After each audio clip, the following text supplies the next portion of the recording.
May I request the Secretary to call the roll? Mr. Chair, Chair. I may. Yes, what is the pleasure? May I move to Representative dispense Wowo? the calling of the roll, Mr. Chair? Do I hear a second? Julie, second the motion, Mr. Chair. It has been moved and seconded that the calling of the roll be dispensed with. There being no objection, the same is hereby approved. Before we start with our meeting, may we request Representative Ann Matibag to lead the group in prayer.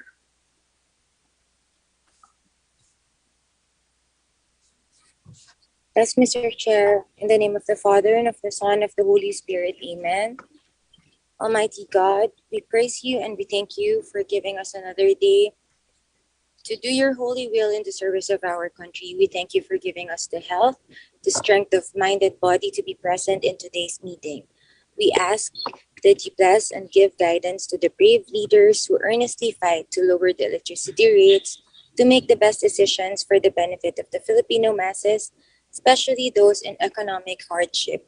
We ask that you bless our resource speakers for today's briefings on the power distribution sector and the downstream oil industry. May everyone be filled with the spirit of unity and harmony as we work towards the goal of making energy accessible to all Filipinos. In the name of Jesus Christ and in the guidance of the Holy Spirit, we pray, amen. In the name of Father, Son, and the Holy Spirit, amen. Thank you, Ma'am Ann. I welcome all the members of the Committee on Energy and the resource persons and guests present in this morning's virtual meeting.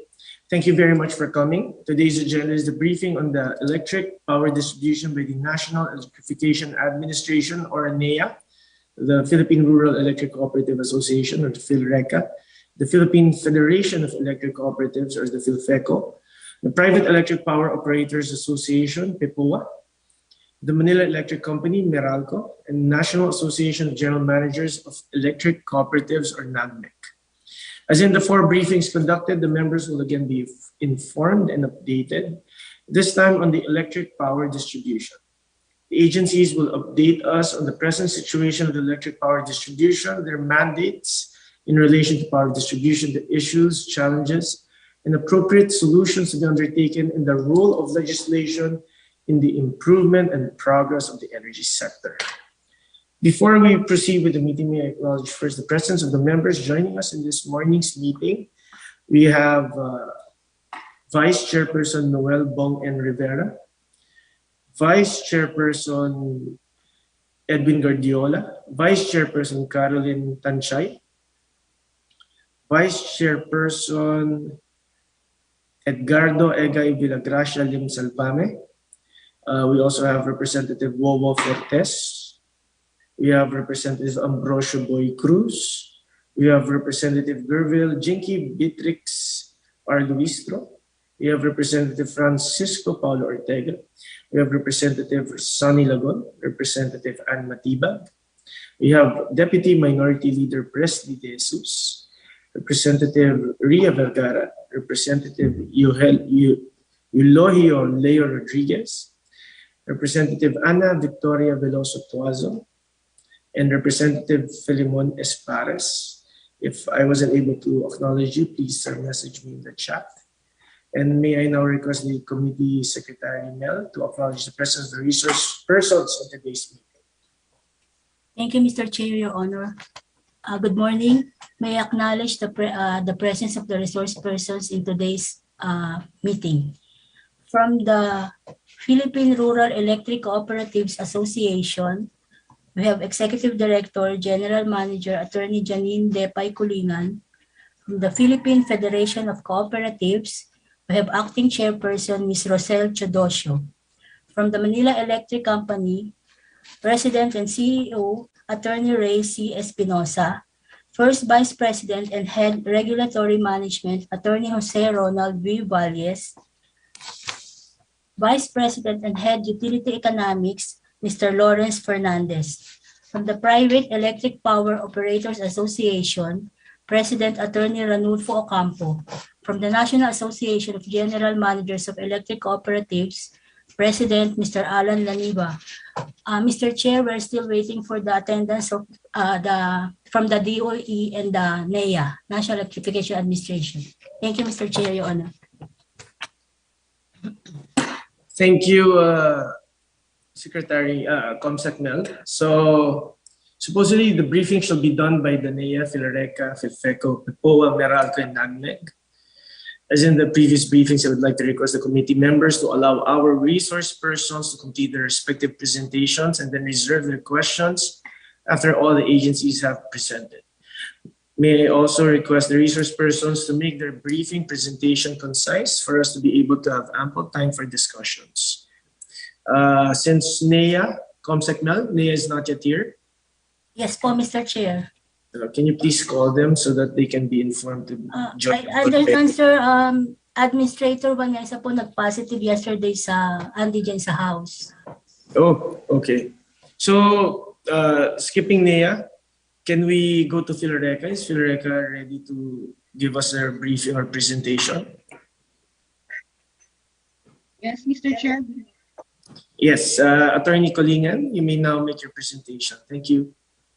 Thank you so much, Mr. Chair. Good morning, everyone, to the honorable members of this committee and everyone present here in today's hearing. In behalf of the 121 electric cooperatives, we would like to extend our utmost gratitude to the committee for inviting us and be a part of this hearing. For our presentation, we will be having a joint presentation with PHILFECO, Mr. Chair, and may we request the Secretariat to play the video presentation that we have submitted. Thank you, Mr. Chair. Thank you. Please proceed.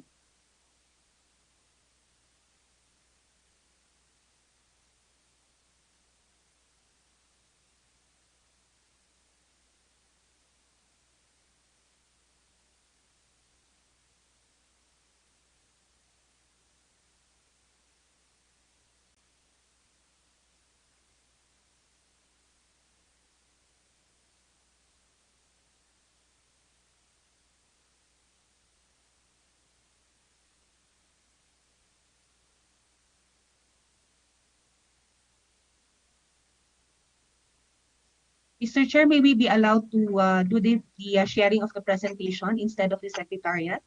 Oh, yes, of course. Comsec Mel? Yes po, Mr. Chair. The presentation of PHILRECA. Okay po.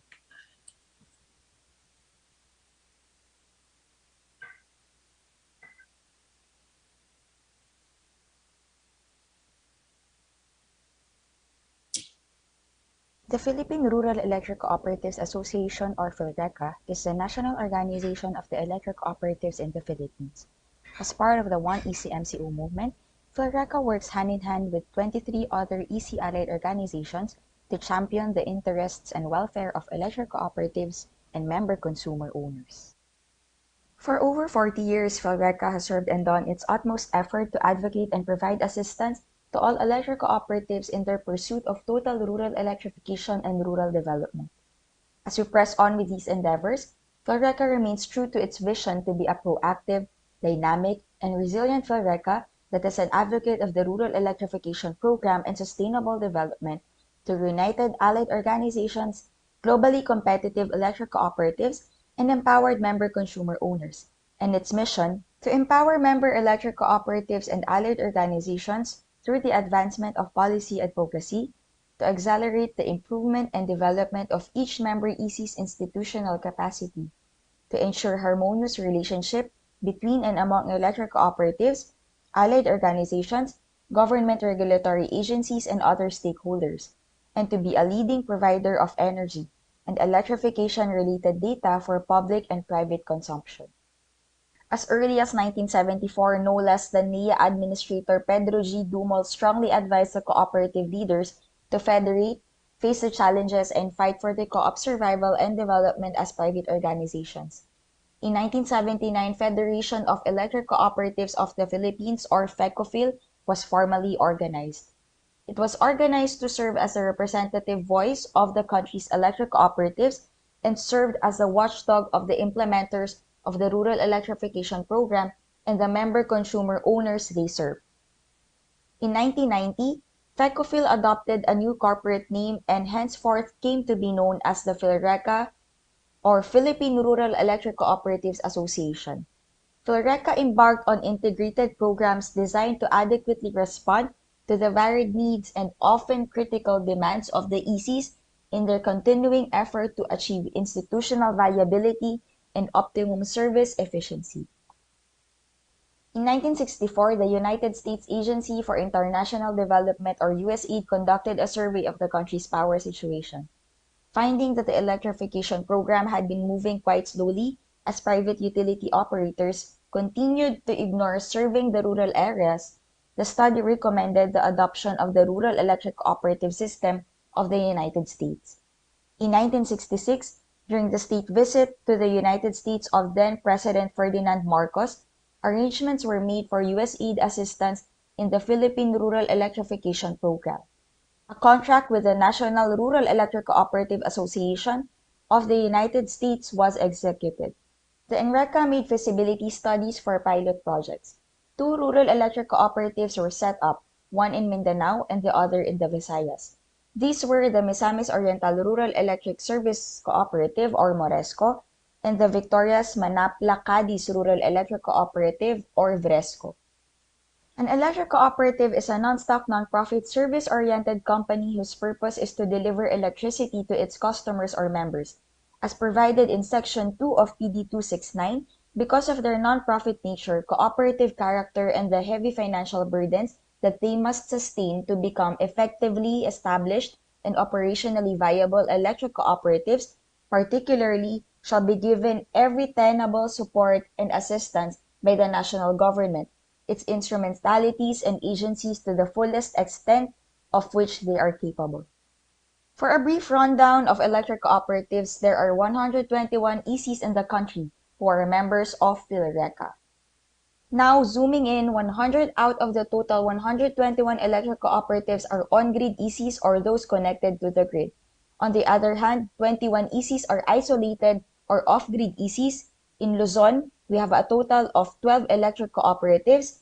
We have 3 off-grid island ECs in Visayas and 6 ECs in Mindanao. For quick reference, here is the list of off-grid electric cooperatives from the different islands of the Philippines. From the 100 on-grid ECs, 22 ECs have off-grid areas. The said electric cooperatives are those flashed on screen. Further, from the 121 ECs who are members of PHILRECA, 13 ECs are registered with CDA and are members of the Philippine Federation of Electric Cooperatives, or PHILFECO, namely PANALCO 1, PANALCO 3, ABRECO, BINECO, NOVELCO, ISALCO 2, KIRELCO, SAHELCO, PALECO, SORECO 2, GIMELCO, NASECO, and NORECO 2. While they are registered with the CDA, they are still under the supervision of the NEA pursuant to RA 10531.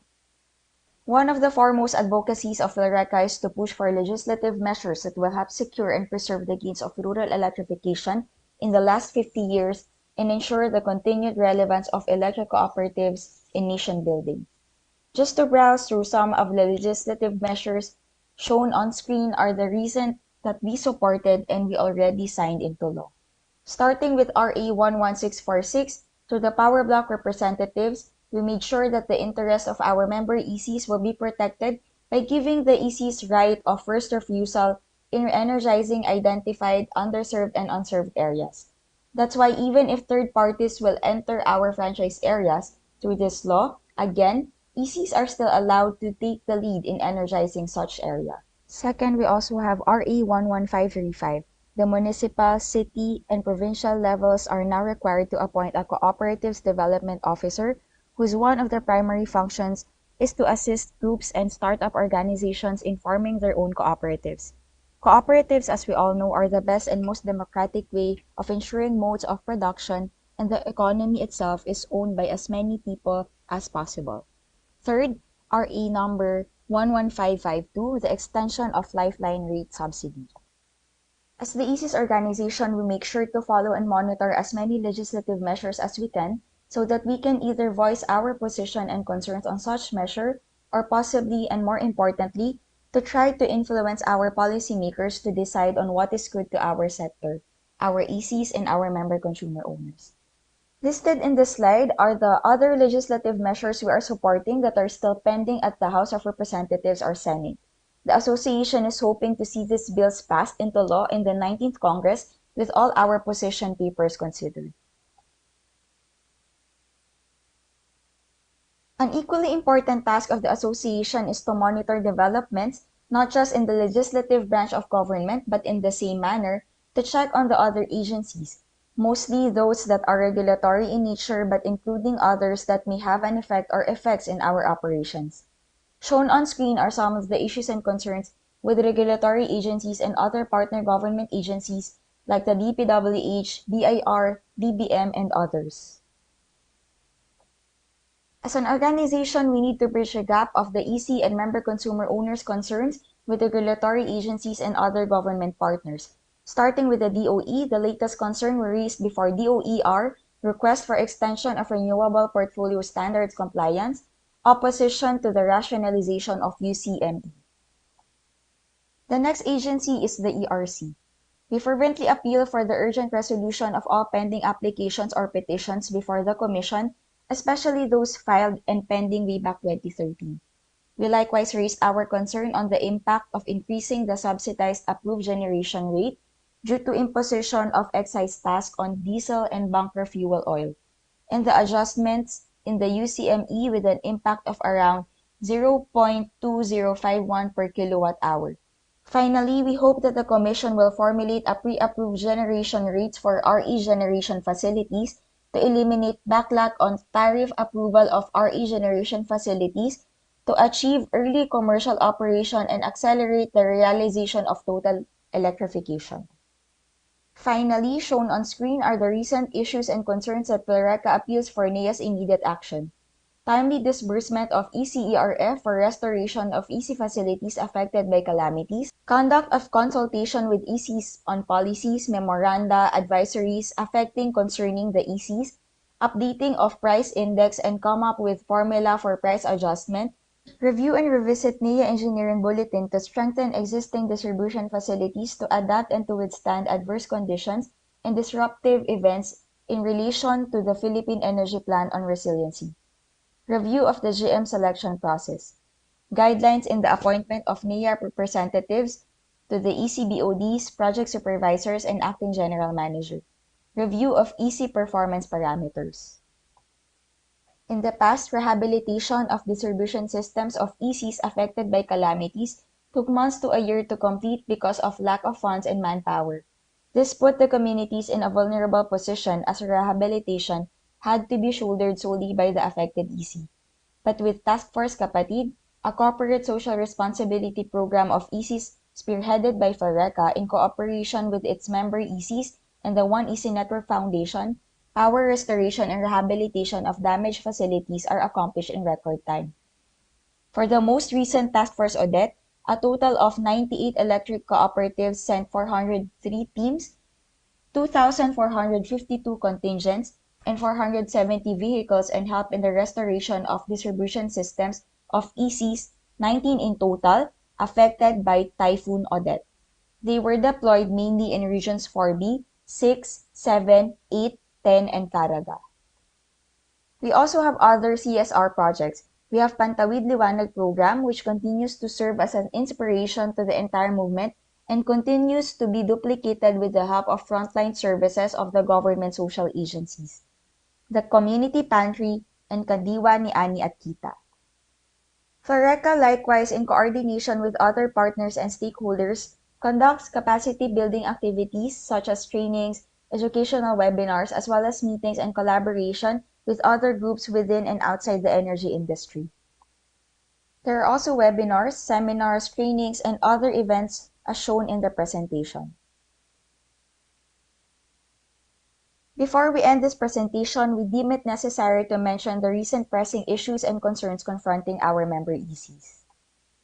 The electric cooperatives are maligned, crucified, and even tried in the court of public opinion for collecting increasing rates of electricity during the last few months. Despite being collectors or collecting agents only of the payments due to generation companies, the transmission systems operator, and even the taxes due to the government, Many consumers and stakeholders would think that the ECs are the ones who benefit, or worse, the culprit, whenever there are increases in electricity rates. It should be understood, however, that one of the objectives of the ECs is not only to look for reliable and sustainable sources of electricity, but more importantly, take advantage of affordable source of energy, because this is how we can help our MCOs have more purchasing power, more choices, and more options in life. In a typical electricity bill, there are 5 components. These are unbundled as required by EPIRA, or the Electric Power Industry Reform Act. First is the generation charge, transmission charge, distribution charge, taxes, and others. The biggest chunk of a consumer's bill is the generation charge, which is about 61% or more than half of the entire amount. Other charges pale in comparison to this component. For quick reference, when you pay your bills, the only amount that goes to the electric cooperative is the one reflected in the distribution charge or the distribution supply metering or DSM charges. This amount is fixed by law, regulated, and can only increase or decrease after deliberation and approval by the ERC. All other components are remitted to generation companies, NGCP, or the government, taxes, and subsidies. For your information, the DSM rate, which in this example is just a meager 14% of the entire bill, has never changed before and during the pandemic, and definitely not in the last 10 years or since 2010. The increases that the consumers experience are brought about by increase in charges in the other component of our electricity bills, mainly the generation charge and the resulting increase in government taxes, because taxes are expressed in terms of percentages. It is a fact that power interruptions are inevitable in any distribution utility, but it must also be considered that there are more than one player in the energy supply chain. It is not solely the DU or the EC that can cause these interruptions. For DUs or ECs, here are the causes of interruptions: vegetation, severe weather, animal intrusion, vehicular accidents, and scheduled or planned outages. It is also important to note that for ECs, there are standards set by the regulatory body of the government like the NEA and the ERC for allowable frequency for power interruptions and other parameters. Electric cooperatives should comply with the standards, otherwise they will be meted with the corresponding penalties and has a significant impact on their performance assessment. In terms of power reliability, this is measured by SAIFI and SAIDI as well as systems loss.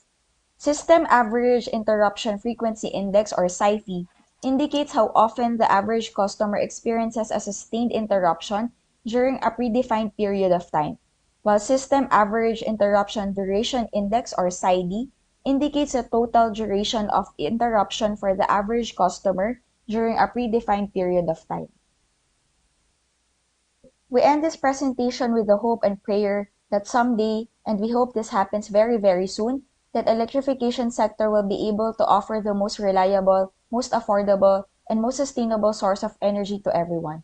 This can be achieved if everyone in the energy supply chain will work hand in hand with the full support of the government as a whole. This is in keeping with PHILRECA's mantra, United we stand united. Thank you and power on.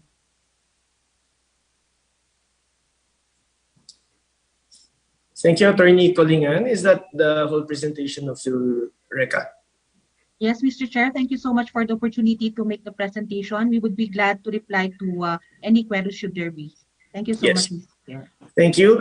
Before we proceed, I'd just like to acknowledge the presence of Representative Sergio Tagoog, also the Vice Chair Jefferson Kunghun. I believe that Mr. Ernesto Silvano Jr. will make the presentation in behalf of Administrator Juaneza. We wish him well. If NEA is ready to proceed. But before that, for our members who would like to interpolate, please indicate your intentions in our chat, Viber chat group. NEA, if you are ready. There should be Christine.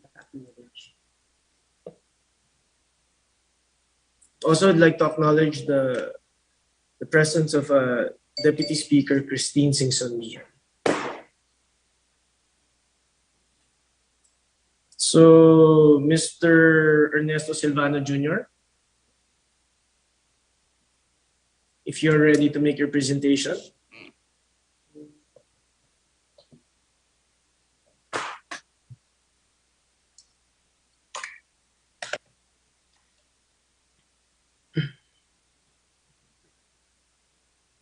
Nea?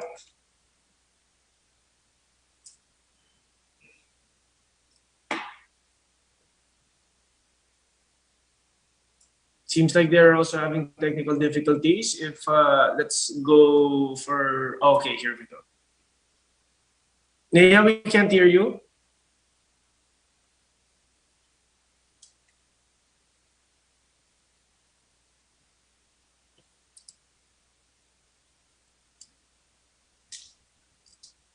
Hello, Mr. Chair. There we go. Okay, please proceed.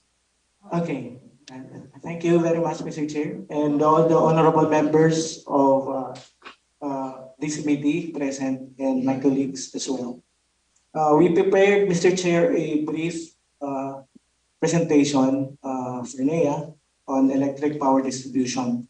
And just to, because we dispensed from the slides the mandate of NEA, just to state it simply is under Republic Act 10531 to promote the sustainable development in the rural areas through rural electrification.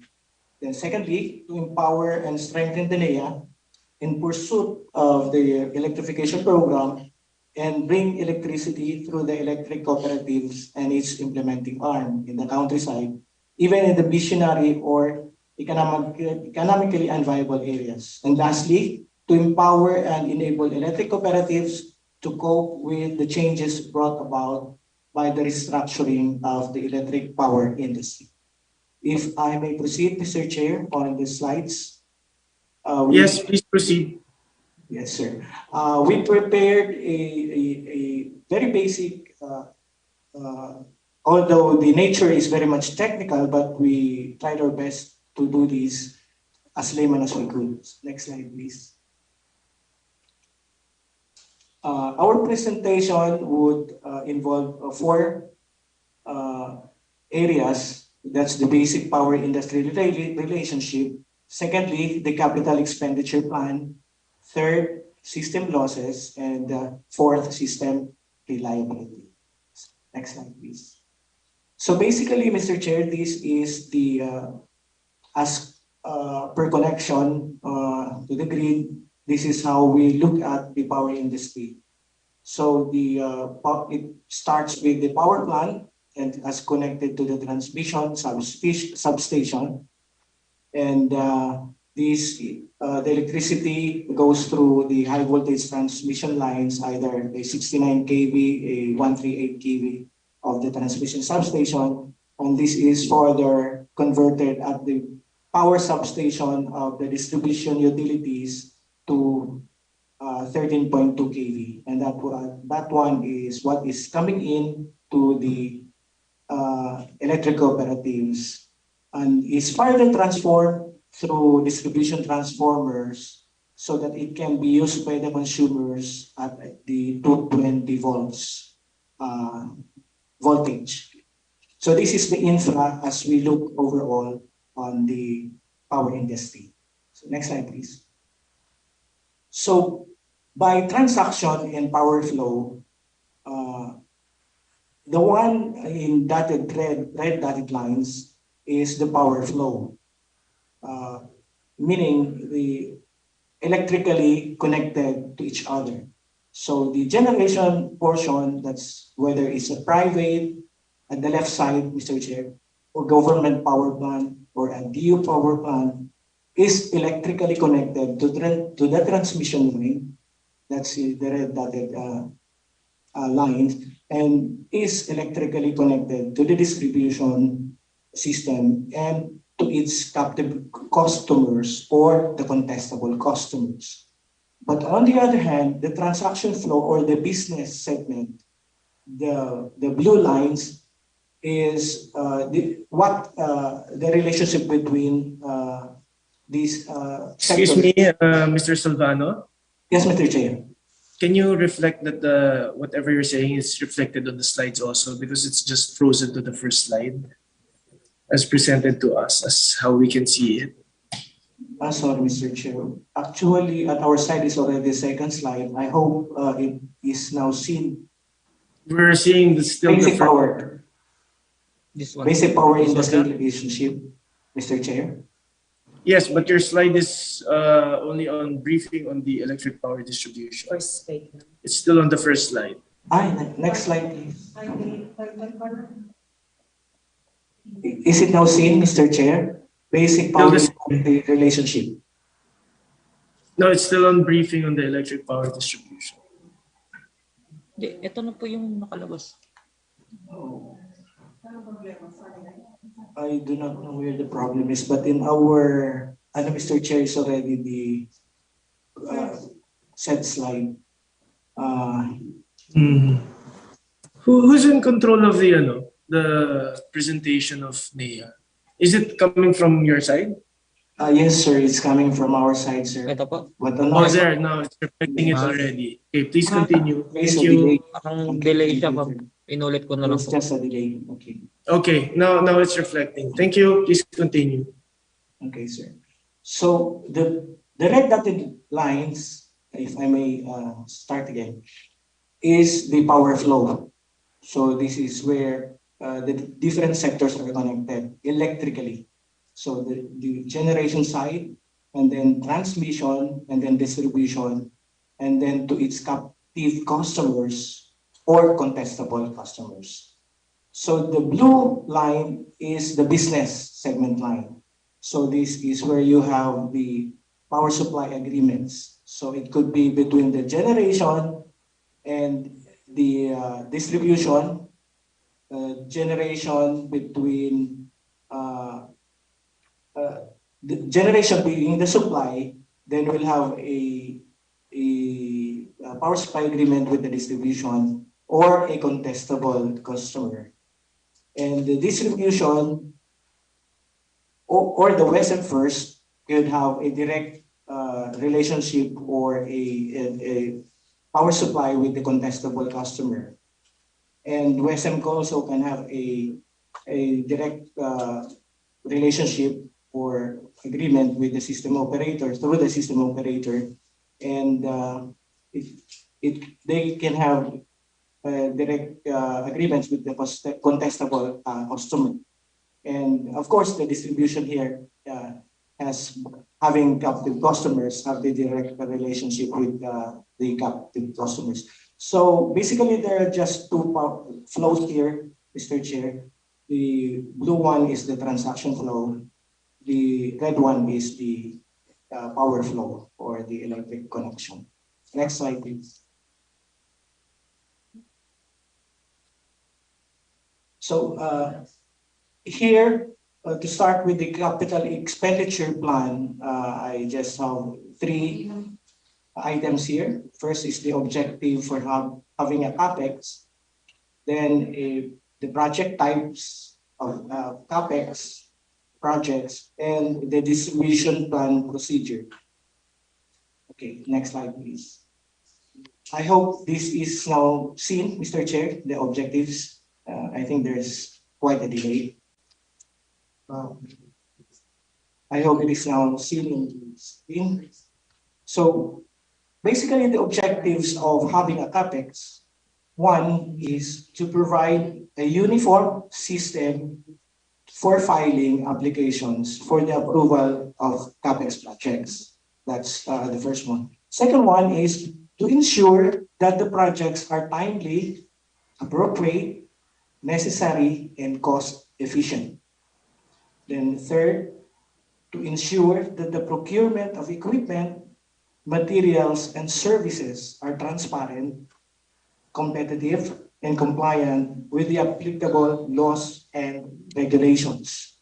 And lastly, I should say this is more important also, to ensure that the proposed projects are consistent with the distribution development plan, the Philippine Grid Code, the Philippine Distribution Code, and other relevant government issuances. this fourth one really is the being more important is because this is to provide the sustainable electricity to all consumers and to provide quality service 24/7. And before any utility is given a franchise, it has to comply with this, or they can be renewed a franchise. It has to comply with this requirement or objective of Capex because before ERC issues a CPCN. CPCN is the Certificate of Public Convenience and Necessity to operate a franchise. Next slide, please. So for project types in Capex application, it could be any of these.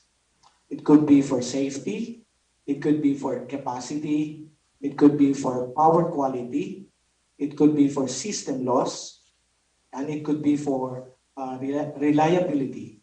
All of these five are for quality of service. And of course, we understand this would entail a capital intensive activities. And at some point would incur indicative rates. Others includes total electrification program and other projects that the co-op may undertake. Next slide, please. So the plan, the distribution plan procedure goes through this in all of the projects. Data gathering, of course, we need the data from the substations, the transformers, meters, conductors, and including the consumers.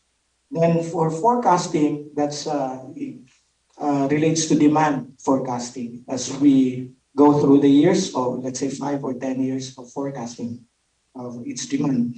For performance assessment, this relates to the infrastructure, present infrastructure performance and its future performance as the demand increases.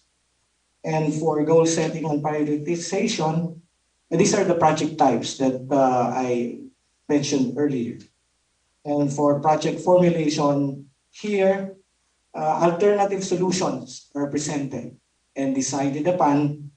And that's why we go to 6 for each technical evaluation of those solutions and find out which one is feasible.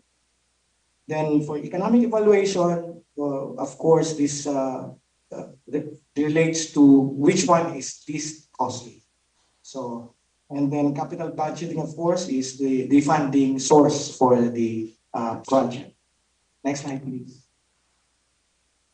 Now for system losses, we have 3 items here, distribution system loss, and then we have the Memorandum 2019-045 for the ECs on system losses, and the ERC guideline also, number 20, series of 2017 on system losses.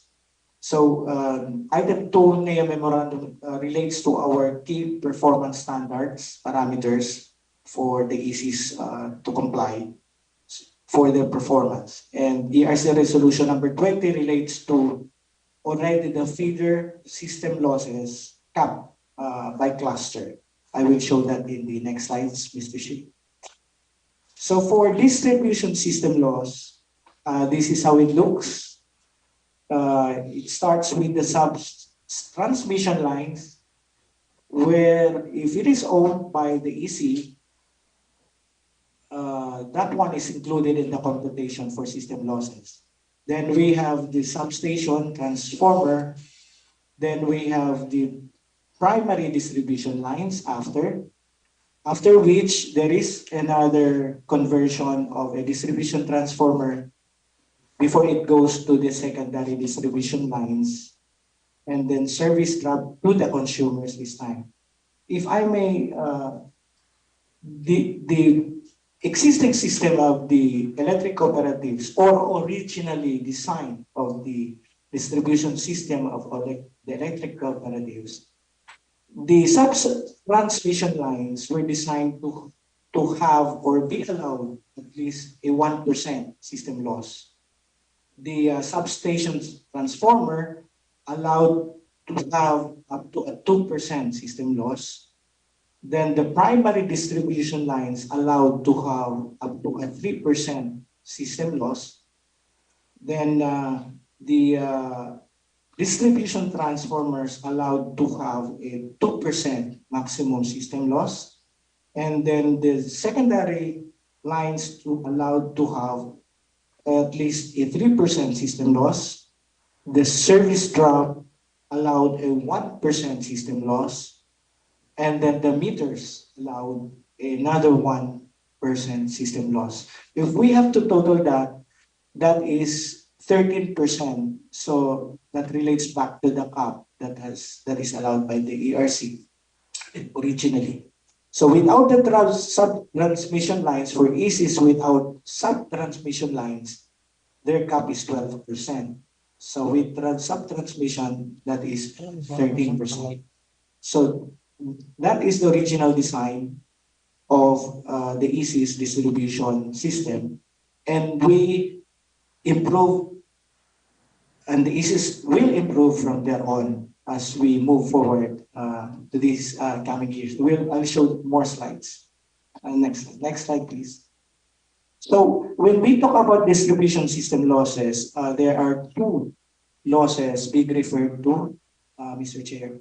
One is technical system loss. The other one is non-technical system loss. The technical relates to conductor losses, and as well defined there, it occurs due to the current flow in the conductor with an inherent resistance of the conductor. Second one is transformer load loss. It occurs due to the resistance of the transformer winding.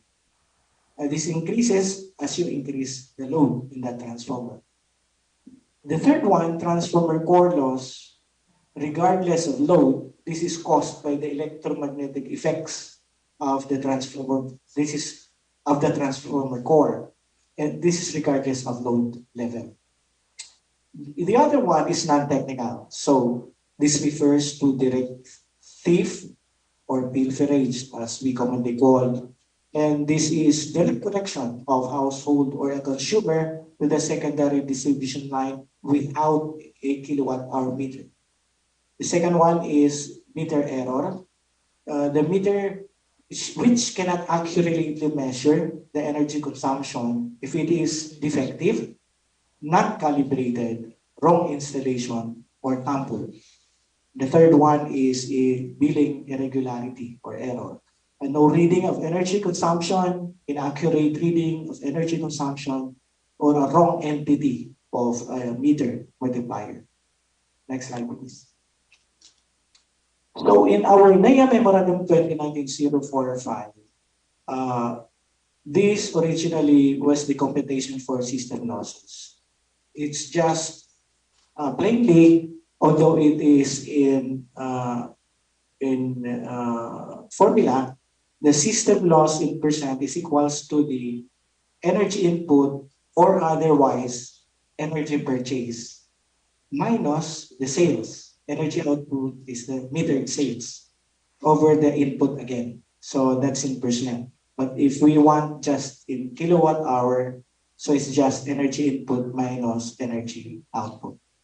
So at present, the cap being 13% in the previous, in this memorandum,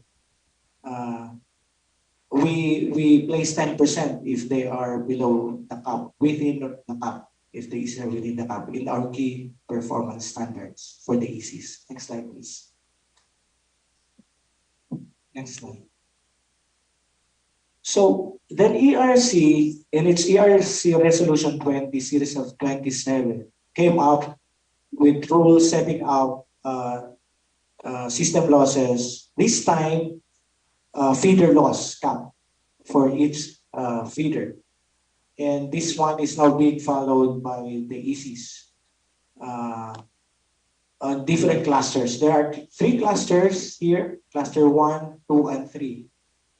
Cluster 1 are island ECs. So they follow the 12% system loss. And second cluster are the medium-sized ECs. They follow the 10.25%. And the third one are the large ECs. They follow the 8.25%. Okay.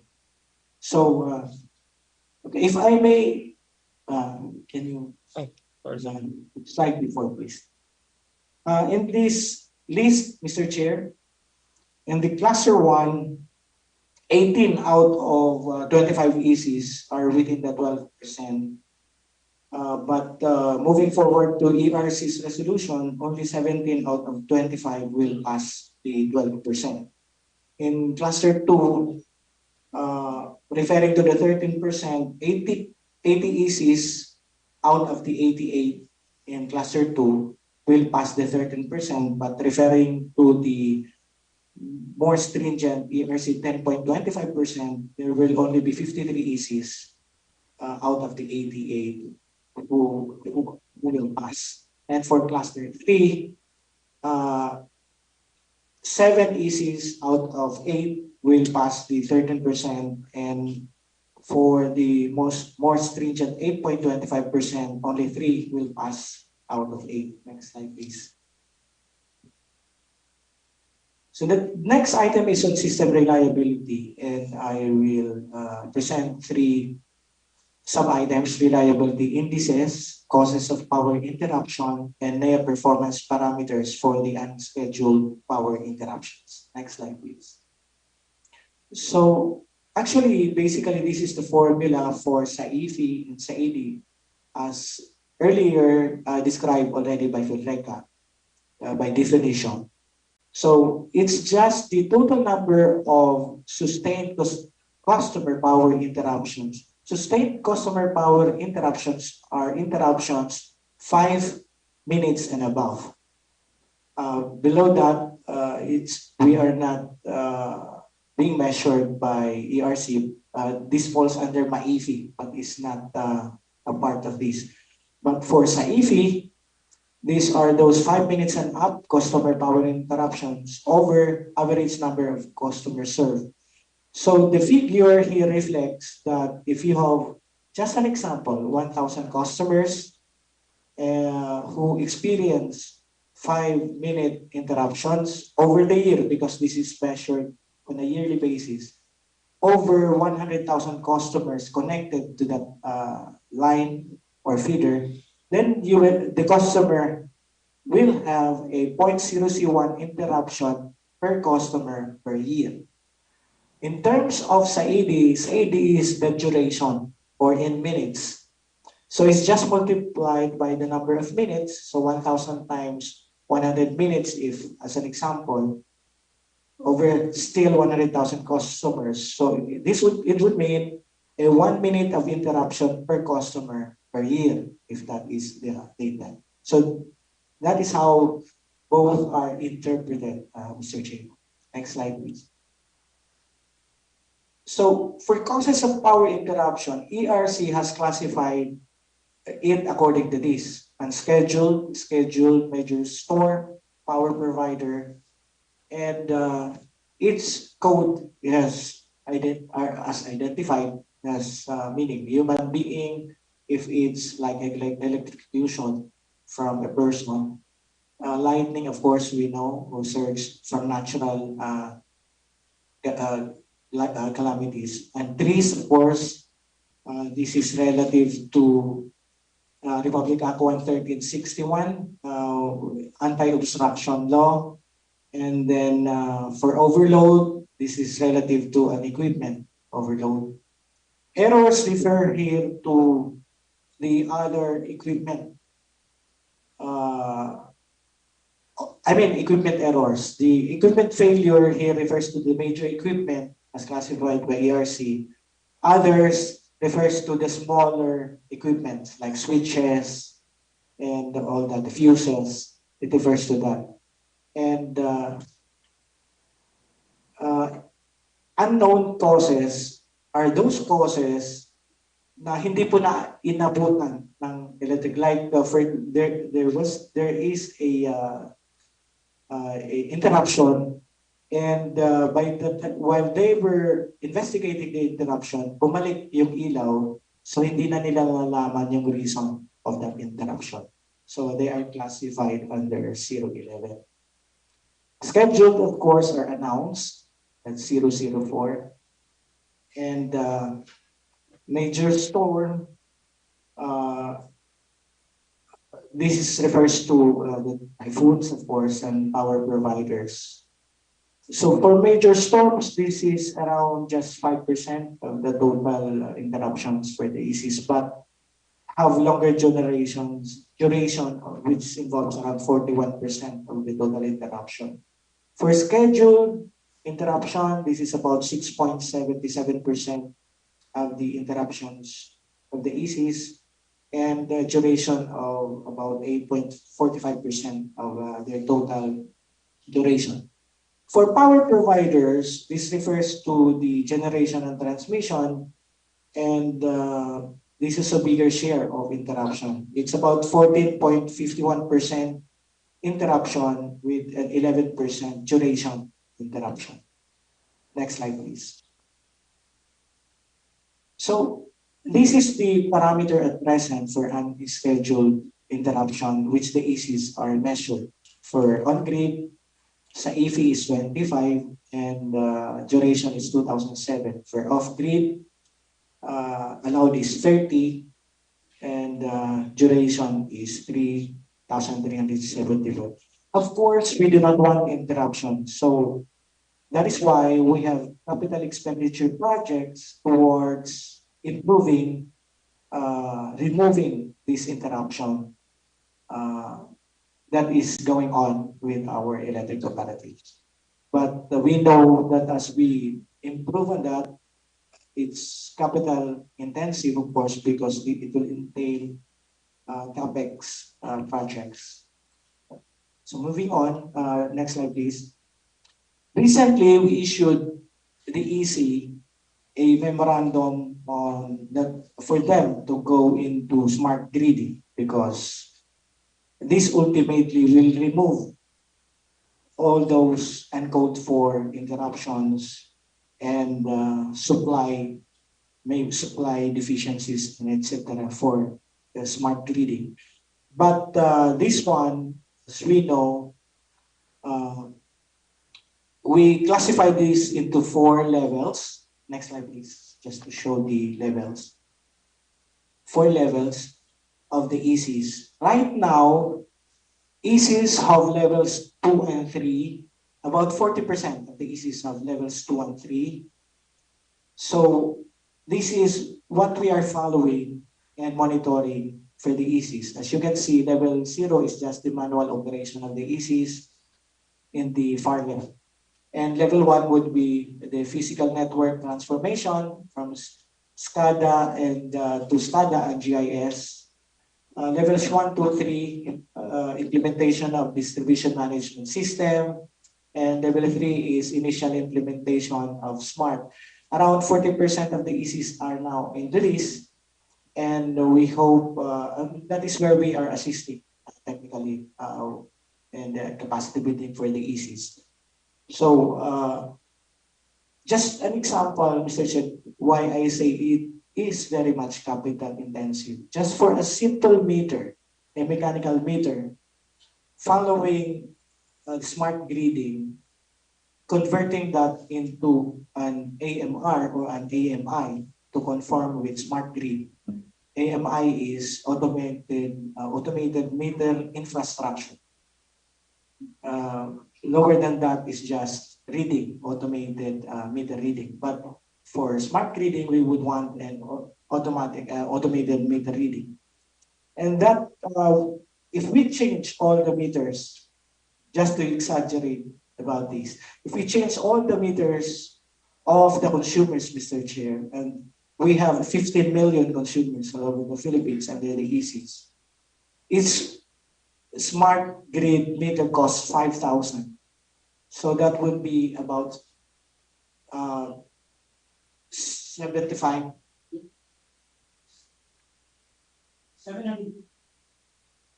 That would be about 5,000 times 15 million would be about 750 billion, I think.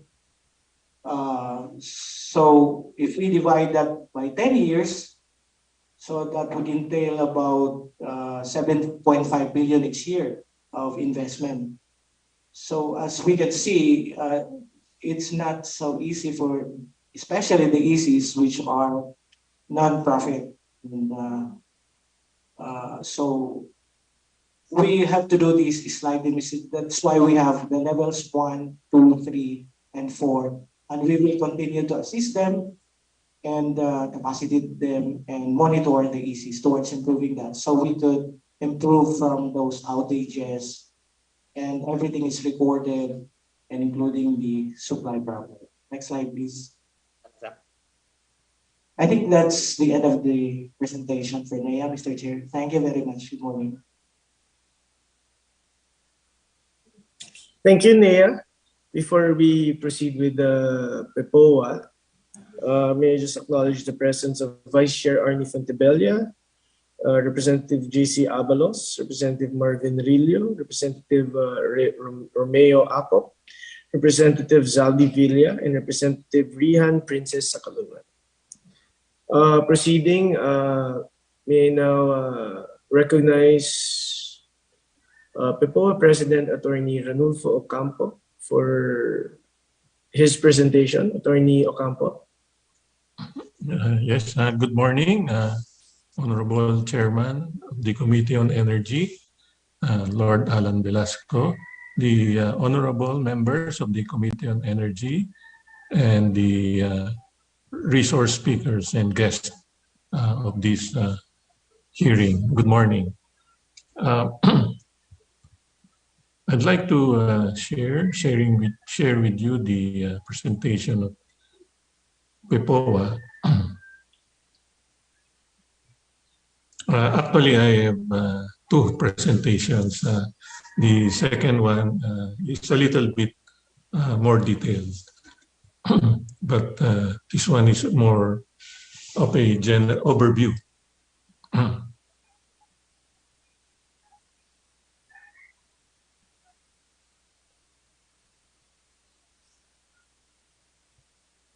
Okay, it is not shifting into the presentation mode.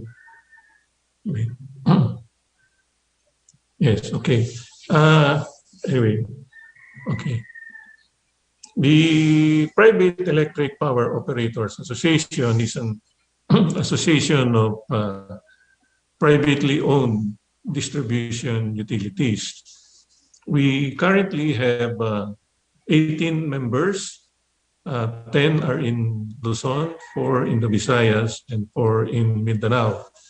The biggest member is the Visayan Electric Company, which is operating in Metro Cebu. And our smallest member is the Ibaan Electric Corporation, serving the municipality of Ibaan, Batangas. PEPOA was organized in 2005. Okay. So presenting to you the basic structure of the power industry, we have the power generation sector, the transmission sector, the distribution sector. Not in this slide is the competitive power supply sector. The players in the generation sector are the various generation companies and the PISAM. PISAM is the one who took over from the National Power Corporation. So they perform the power production function of the industry. Next is the transmission sector. We have the National Grid Corporation of the Philippines as the sole transmission provider and operator. Next are the distribution utilities. which receive power from the transmission grid or embedded power generation companies and distribute them to the end users comprising of the industrial, commercial, residential, public buildings, and street lights customers. The generation and the transmission charges are basically pass-through charges, which the distribution utilities are collecting in behalf of the generation companies and the transmission company. The role of the distribution utility as a regulated common carrier is to physically take power supply from the transmission grid and from embedded power facilities and deliver the same to the end users. Financially, distribution utilities contract wholesale power supply from generation companies, both from the grid-connected and embedded facilities, and from net metering customers, while imbalances or the uncontracted demand are purchased from the wholesale electricity spot market or WESM. Now,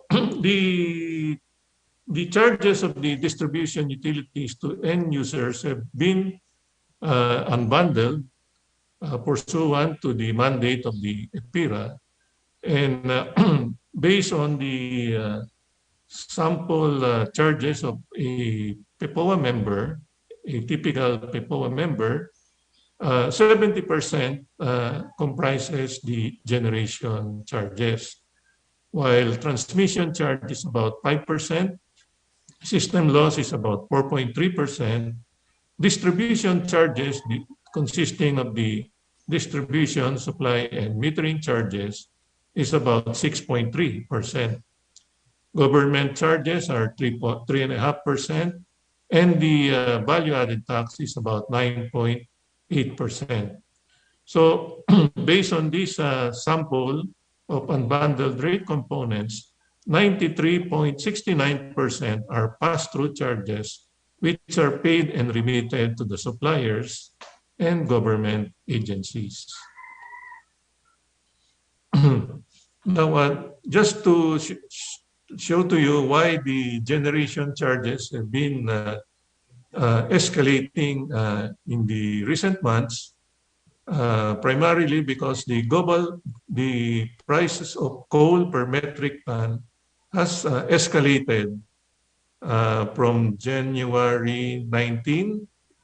It was about $100 per metric ton. But as of January 2022, it already increased to 427 per metric ton. This is based on the Newcastle Index.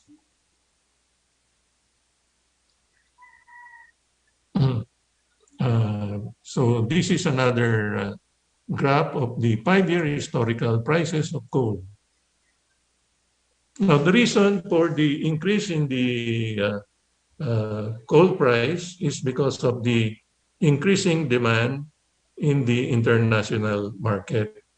And with the recent invasion by Russia of Ukraine, this has also aggravated the soaring prices of coal because of the soaring natural gas prices in Europe and Asia. Some of them have shifted to coal as a source of fuel.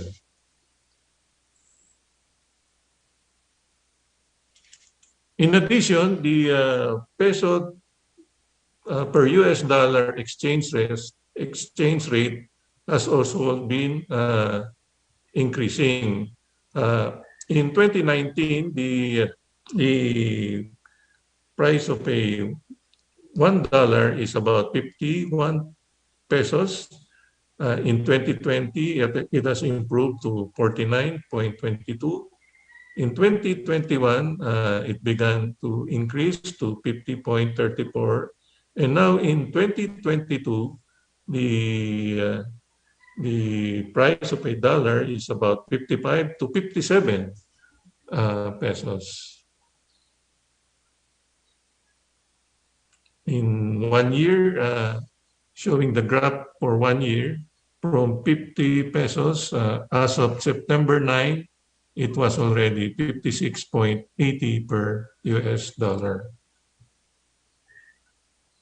So the reason for the increase in the billing rates is that while the total billing rate changes every month, the distribution charges have not changed and remain constant until a rate reset application is approved by the ERC.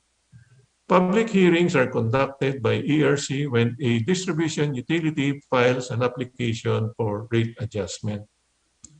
The increasing rate is primarily due to the increasing generation charge, which is a pass-through charge. The reason is mainly attributable to the increase in coal prices in the global market and the weakening peso against the dollar, which raises the buying cost of coal and impacts the supplier's cost in generating electricity.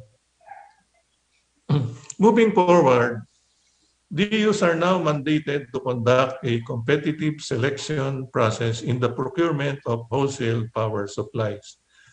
This is a DOE circular mandating distribution utilities to subject their procurement of power supply through in a bidding process.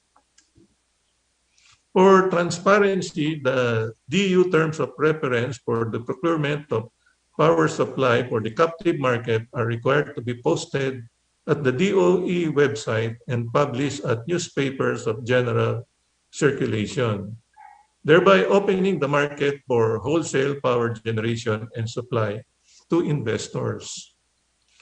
DUs are also mandated under the Renewable Portfolio Standards to procure a portion of their power requirements from renewable energy.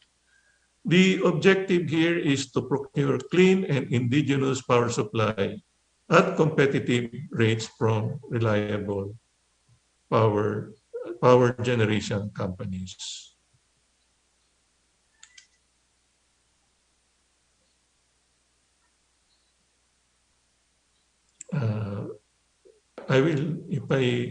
With your permission, Mr. Chairman, I will proceed to the second presentation. Yes, please proceed. Yes, this will be a more detailed presentation.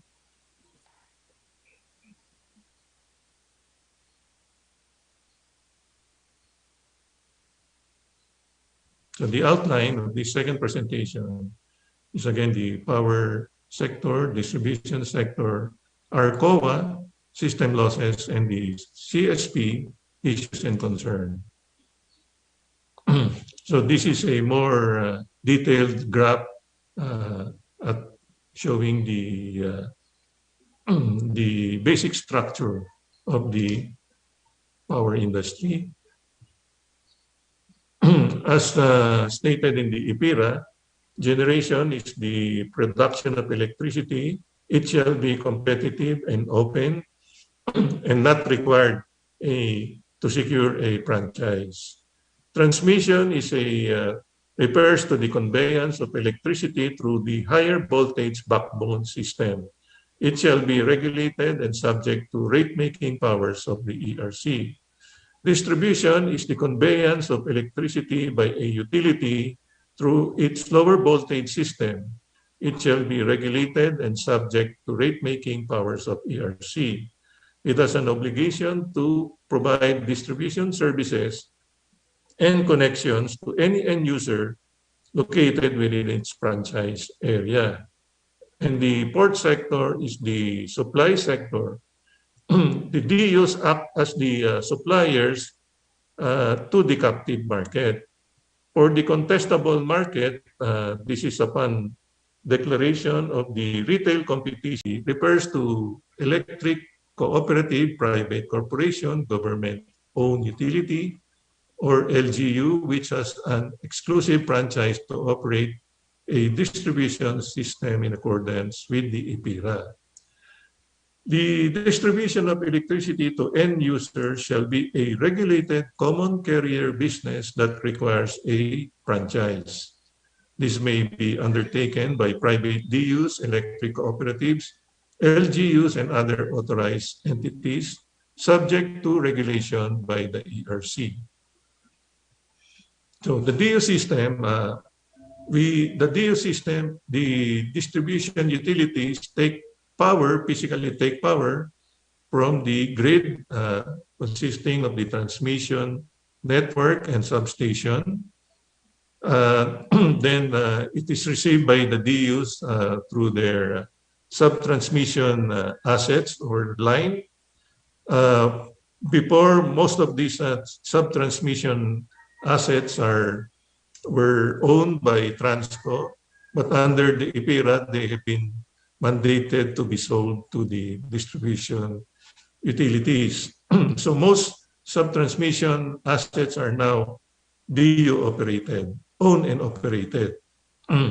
For DUs and ECs that have not purchased the sub-transmission line, they remain under the ownership of Transco and are operated by NGCP.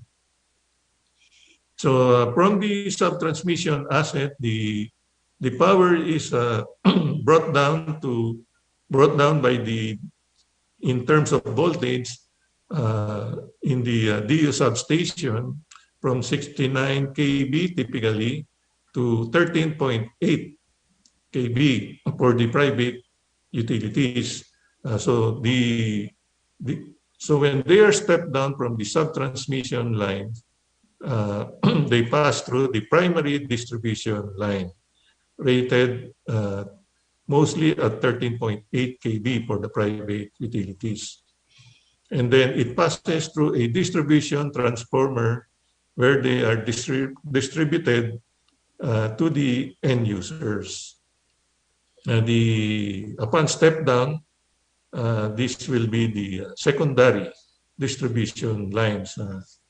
Usually for the residential, these are 220 volts already. So the primary distribution voltages are 4.16 kV, 13.8, 34.5, and 69 kV. It varies across the different utilities. For secondary, it can either be 115 or 220. Thinner wires on smaller towers or electric poles carry lower voltage power to homes, businesses, and other load centers. The types of customers are the residential, industrial, commercial, and the others are public buildings and streetlights. As a distribution utility, it shall have the obligation to supply electricity in the least cost manner to its captive market, subject to collection of retail rate duly approved by the ERC. Captive market refers to the electricity end users who do not have the choice of supplier of electricity as determined by ERC. Once the customer is contestable as declared by ERC, the customer is no longer being supplied by the utility, but the DU still manage the delivery of the power supply through its distribution wires. Kung titignan po natin ang total infrastructure project, kasi hindi lang naman po nasa on retail competition and open access, the provision of electricity to a contestable market by the retail electricity suppliers is done through the open access. Open access is the system of allowing any qualified person the use of transmission or distribution system and associated facilities subject to the payment of transmission or distribution billing rates duly approved by ERC. The implementation of the retail competition so far. In the first phase, this was in June 2013, end users with an average demand of 1 megawatt and above were granted the option to transfer to the contestable market. The second phase was implemented for the 750, I think 750 kilowatt and above, 2 years after June 2013. The third phase was implemented in February 26, 2021, whereby end users with an average demand of 500 kilowatt and above were granted the option to switch to a retail electricity suppliers. Now, under the IPIRA, the objective is to bring down the threshold for ARCOA down to the household level, depending upon the evaluation of the ERC. Attorney Ocampo, before you continue, I think Honorable Vergara is raising her hand. Yes, Honorable Vergara. Yes, thank you, Mr. Chair. Thank you, Attorney Ocampo. We have the handouts of your presentation, and I was just wondering if you could just go straight to the issues that directly impact PEPOA during this time of high generation cost and the CSP, and if DUs have problems securing PSAs with the CSP in place with tight supply. If that's okay, Attorney Ocampo and Chair. Yes, please. Attorney Ocampo, if you can just shorten and just focus on those issues which were mentioned by Honorable Vergara. Yes, we will. Yes. Thank you, Attorney Ocampo. Thank you. I will comply. Yeah. The risk of the DUs is posed by the retail competition in terms of stranded power supply contracts because of some of the customers of the utilities are given the option now to switch to a retail electricity suppliers. Now, when DUs enter into a power supply contract with a generation company, usually these are long-term contracts. So they can supply the needed power to their captive market. So usually these long-term contracts are about 10 years, 10 to 15 years. But somewhere along the way during the implementation of the contract, the threshold for ARCOA is declared by the ERC. So now it is at 500 kilowatts. So the power supply contracted by the DU for these customers under a long-term contract, when ARCOA is declared for this portion of these customers for 500 kilowatt and above, the obligation to honor this long-term power supply contract is left with the DU. So the risk of the DU is incurring these stranded power supply contracts. And if they do not contract with a generation company, they will be exposed, the DUs will be exposed to the spot market. Now, DUs, since they are regulated, they have to apply their PSA, power supply agreements, their Capex projects, their true-up of their pass-through charges with the ERC. And the main concern of the distribution utilities is the regulatory lag.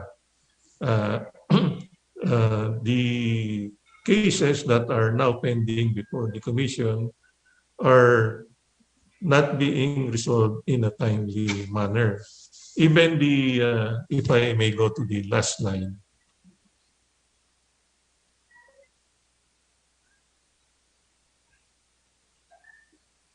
on PBR, the private utilities have been divided into 4 groups. The Group A comprises MERALCO, Dagupan Electric, and CEPALCO. Now, the period covered, this is supposed to be the PIP regulatory period already, was supposed to have commenced in July 2022 up to June 30, 2026.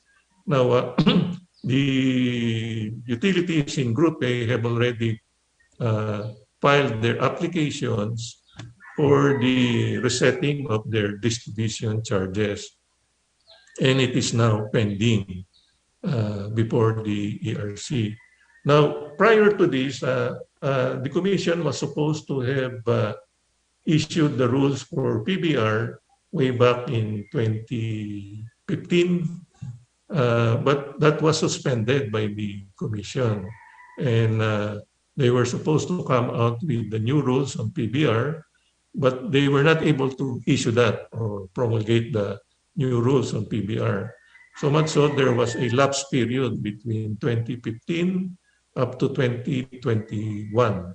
So what was supposed to be the third regulatory period for groups B to C to D, and the fourth regulatory period for Group A was treated as a lapse regulatory period. And the distribution utilities have been mandated to file the respective true-up of their distribution charges already for the lapse regulatory period.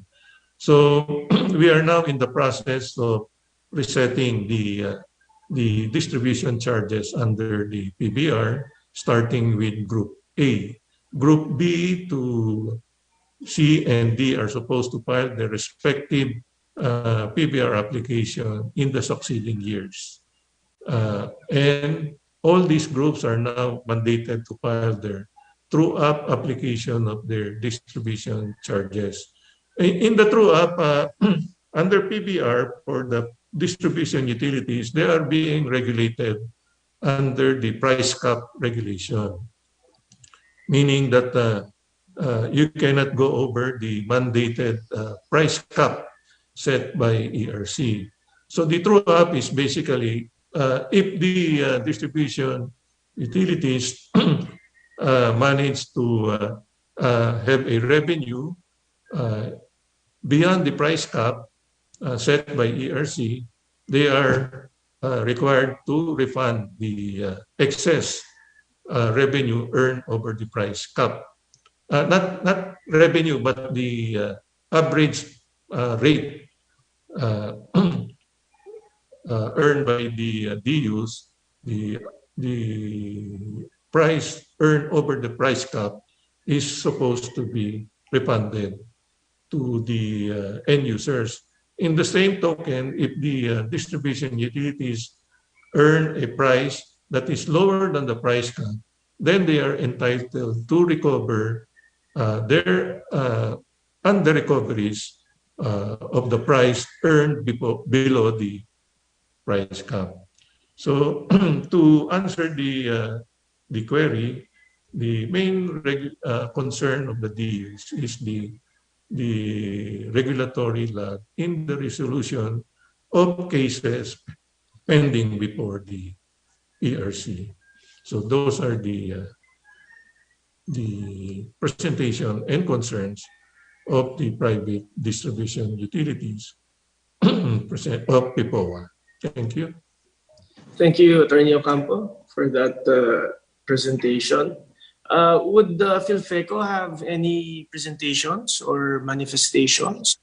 Or do you just join PHILRECA with their presentation? Thank you, Your Honor, for that. But we have already stipulated our stand with PHILRECA. Okay. Thank you, PHILFECO. Now, proceeding, may we hear from MERALCO, from their President, Ray Espinosa. Good morning, Mr. Chair and honorable members of the committee and the resource persons. With the permission of the chair, we have a presentation to be made by the head of MERALCO's Utility Economics, Mr. Lawrence Fernandez. Yes, please, Mr. Lawrence.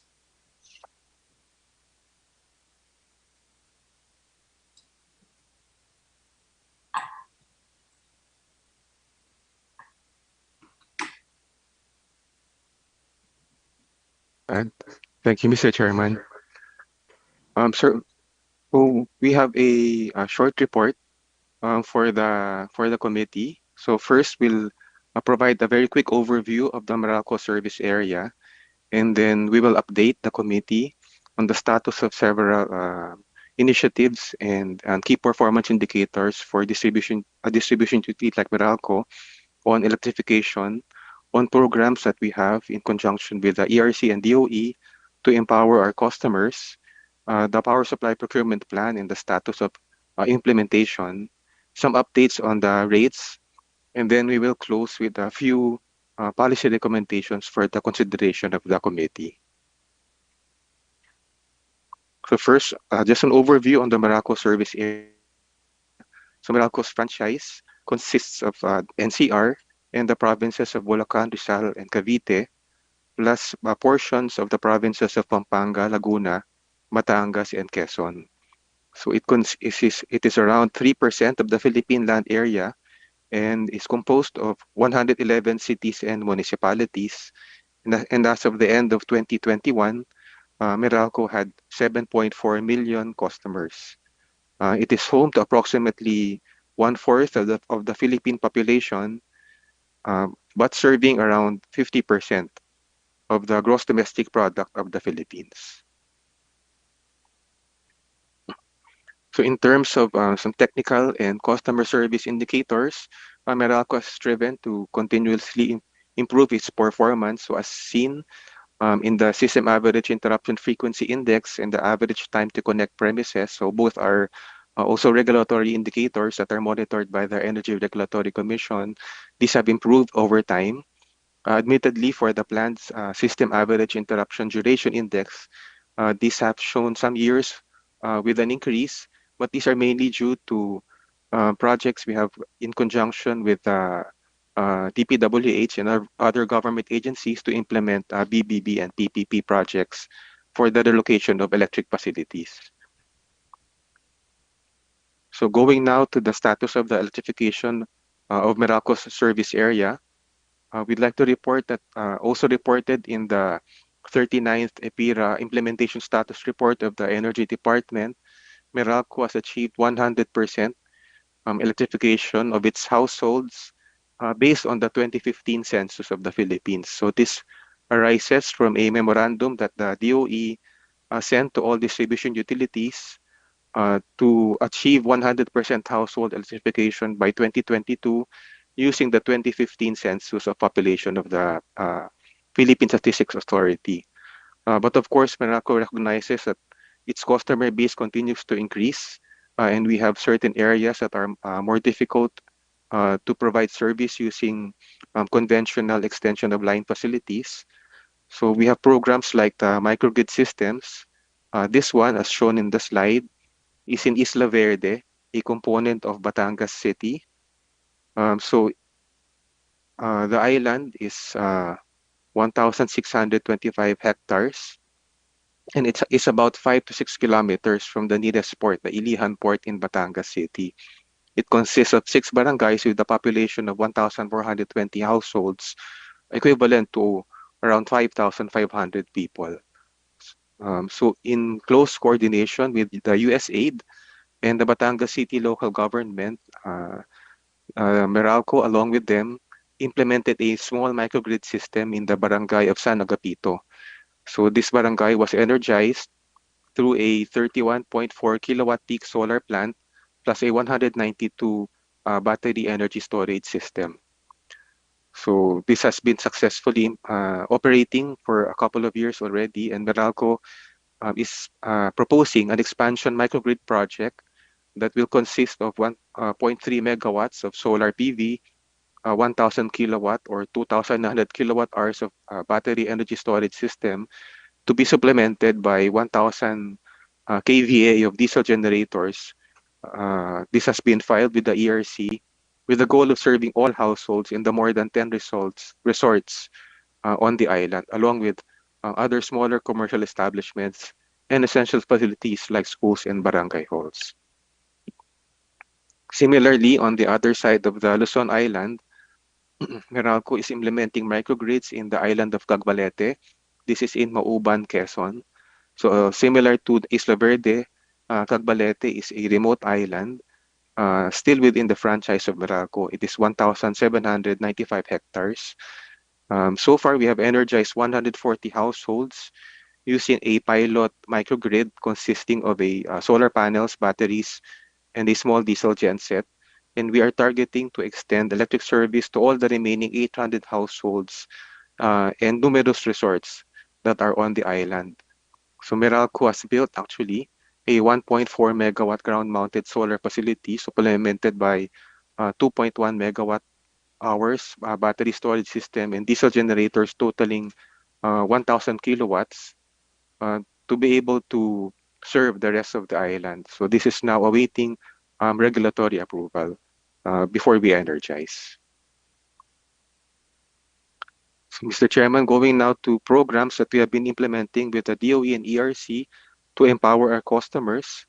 As mentioned by the other presenters, we have been implementing retail competition and open access, which is an opportunity for large end users to look for more cost-competitive generation costs from competitive retail suppliers.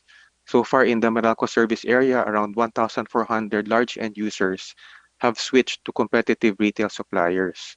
And gradually, over the nine years that the program has been implemented, the threshold for contestability has been reduced initially from 1 megawatt to now it is 500 kilowatt. So we are seeing more and more end users switch over to the competitive retail electricity market. Actually, in fact, around 1/3 of all energy consumed in the Meralco service area is now supplied by competitive retailers and not by the regulated DU. To further expand this, the ERC recently promulgated its retail aggregation rules. And this under the retail aggregation, end users in a contiguous area may aggregate their load and join the competitive retail electricity market. The actual implementation of retail aggregation is scheduled for the end of December 2021. But prior to this, Meralco entered into a memorandum of agreement with UP Diliman and the Energy Regulatory Commission to pilot retail aggregation in UP Diliman. So this will allow all of the buildings that are components of UP Diliman within the compound, even if they have not reached the 500 kilowatt threshold, to already join retail competition and open access. Similar to ARCOA, this time under the RE law, Meralco, along with the other distribution utilities, have been implementing the Green Energy Option Program. So under this program, end users with a demand of at least 100 kilowatt may opt to join a JOP and contract with RE suppliers for 100% renewable energy. So as of August 2022, there have been 94 switchers from the captive market of Meralco to the Green Energy Option Program. So this is on top of the around 1,400 customers that switched to ARCOA. And Meralco has been also coordinating closely with the Department of Energy on the implementation of the Energy Efficiency and Conservation Act, which was recently enacted by Congress. Meralco supports the DOE in generating awareness and reminding the mandated customers of their responsibilities under the Energy Efficiency and Conservation Act through webinars, emails, and SMS blasts. So last year, we conducted a series of webinars with mandated entities for them to be familiarized with their responsibilities under the said act. We have also been reminding them through email and SMS blasts of certain deadlines for submission of reports to the DOE under as required by the Act. For households, Meralco continues to inform end users of rate movements and the impact on their bills of such rate movements to our monthly Meralco advisory. And this is partnered each month with energy efficiency tips and solutions. So aside from traditional media, this Meralco advisory is available for viewing also in Meralco's various social media platforms. Meralco also has an energy efficiency program for households called Bright Ideas, where we try to empower customers with information and tools to make better choices and more efficient, energy efficient habits, leading to improved lifestyles and achievement of personal goals.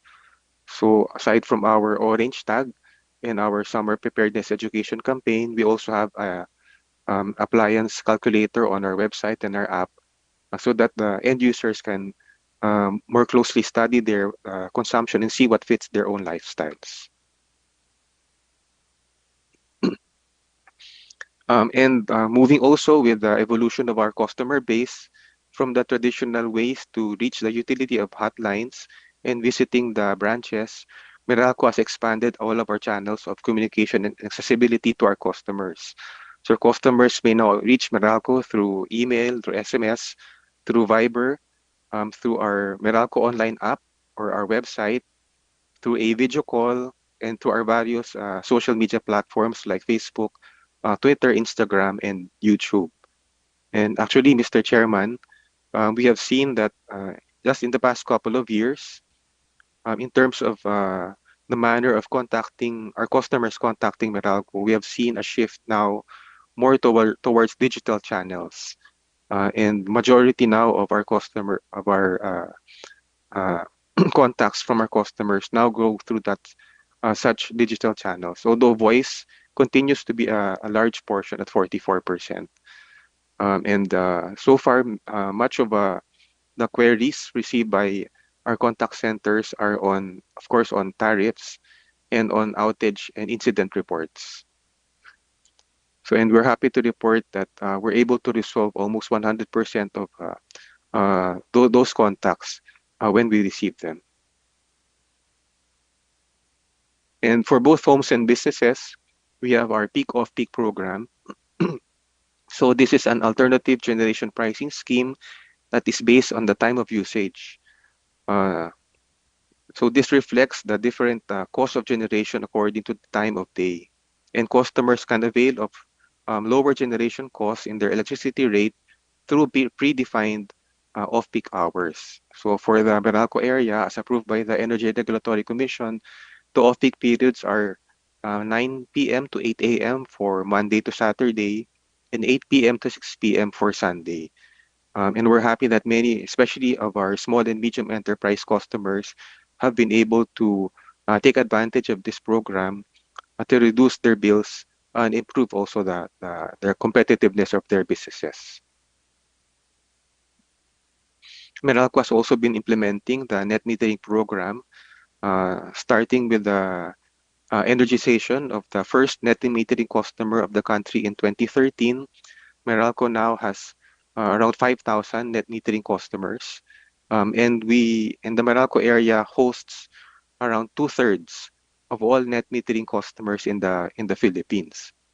Our experience has shown that 90% of net metering participants are households, and majority of these are in the NCR or Metro Manila area, followed by Cavite, which has 20% of net metering participants in the Meralco area.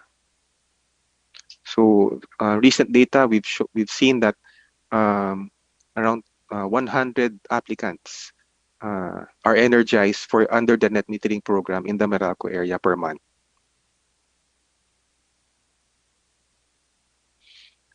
So again, as part of improving our accessibility to our customers and trying to push the transactions that they can do towards our customers, we implemented the Meralco Online via an app, which has 2.4 million accounts, representing 1.8 million services. And this is also accessible through the Meralco website.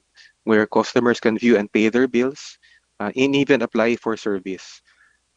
They can also report brownouts and similar technical concerns, plus subscribe to paperless billing.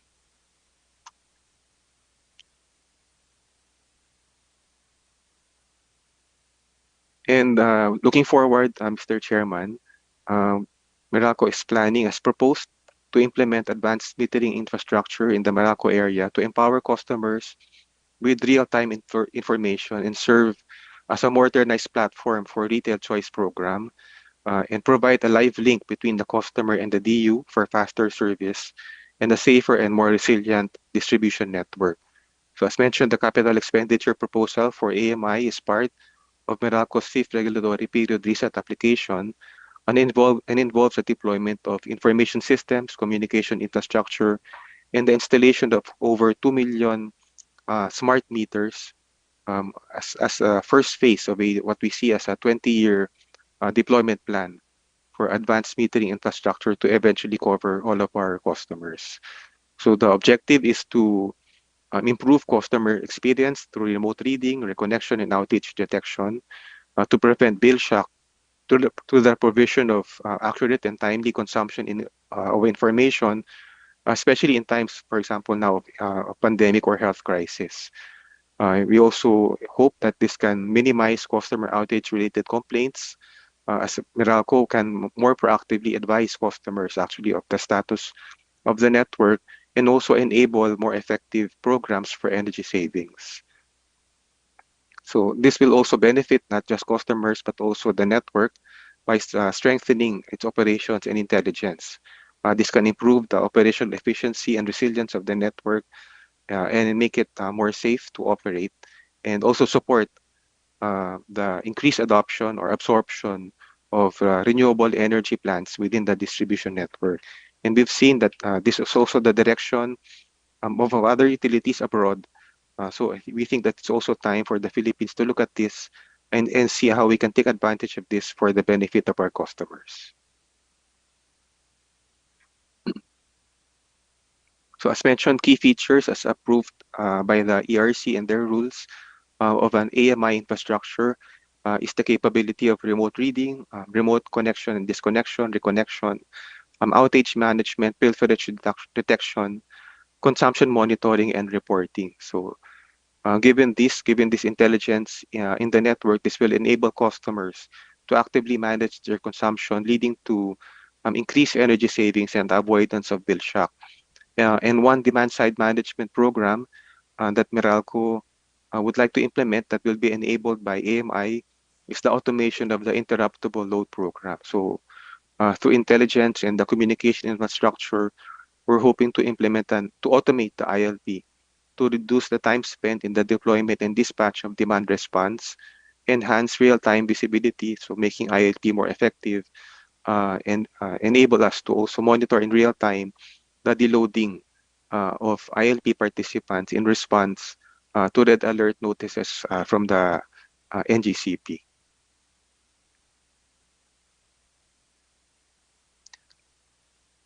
And also, we'd like to report, Mr. Chairman, that MERALCO has always been open to helping our brother distribution utilities and electric cooperatives, similar to what was reported by PHILRECA earlier. During the after the results of Typhoon Odette, MERALCO deployed several teams in the affected areas. So teams and corresponding vehicles were sent to Cebu, Bohol, and Mindanao to help the utilities, both private TUs and electric cooperatives in those areas restore service faster, and especially before Christmas time.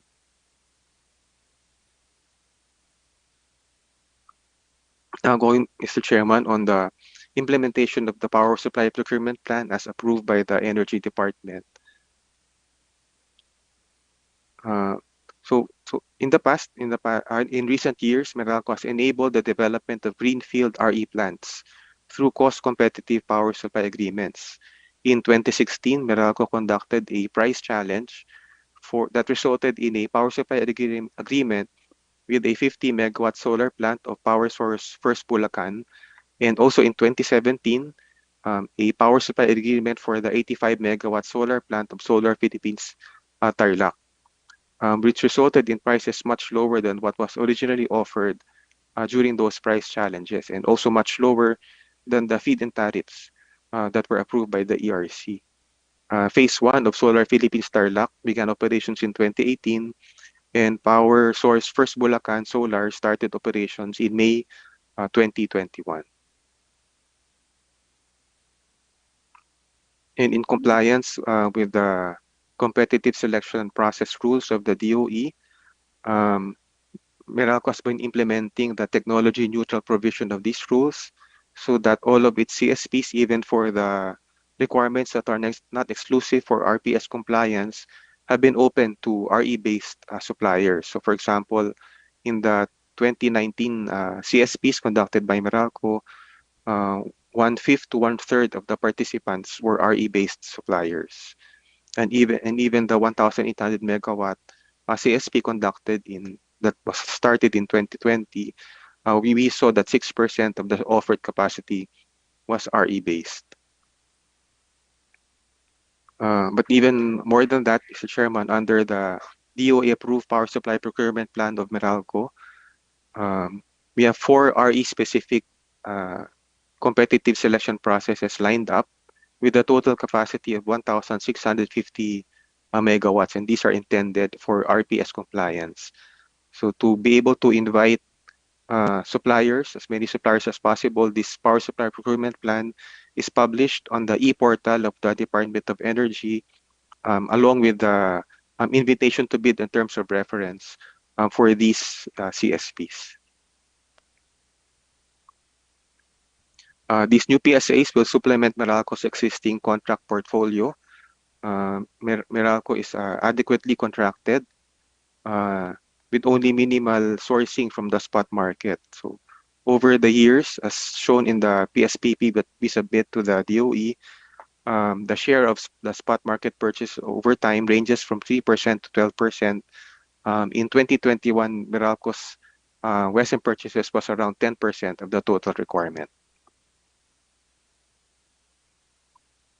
So while MERALCO continues to be adequately contracted, we still experience, along with the rest of the grid,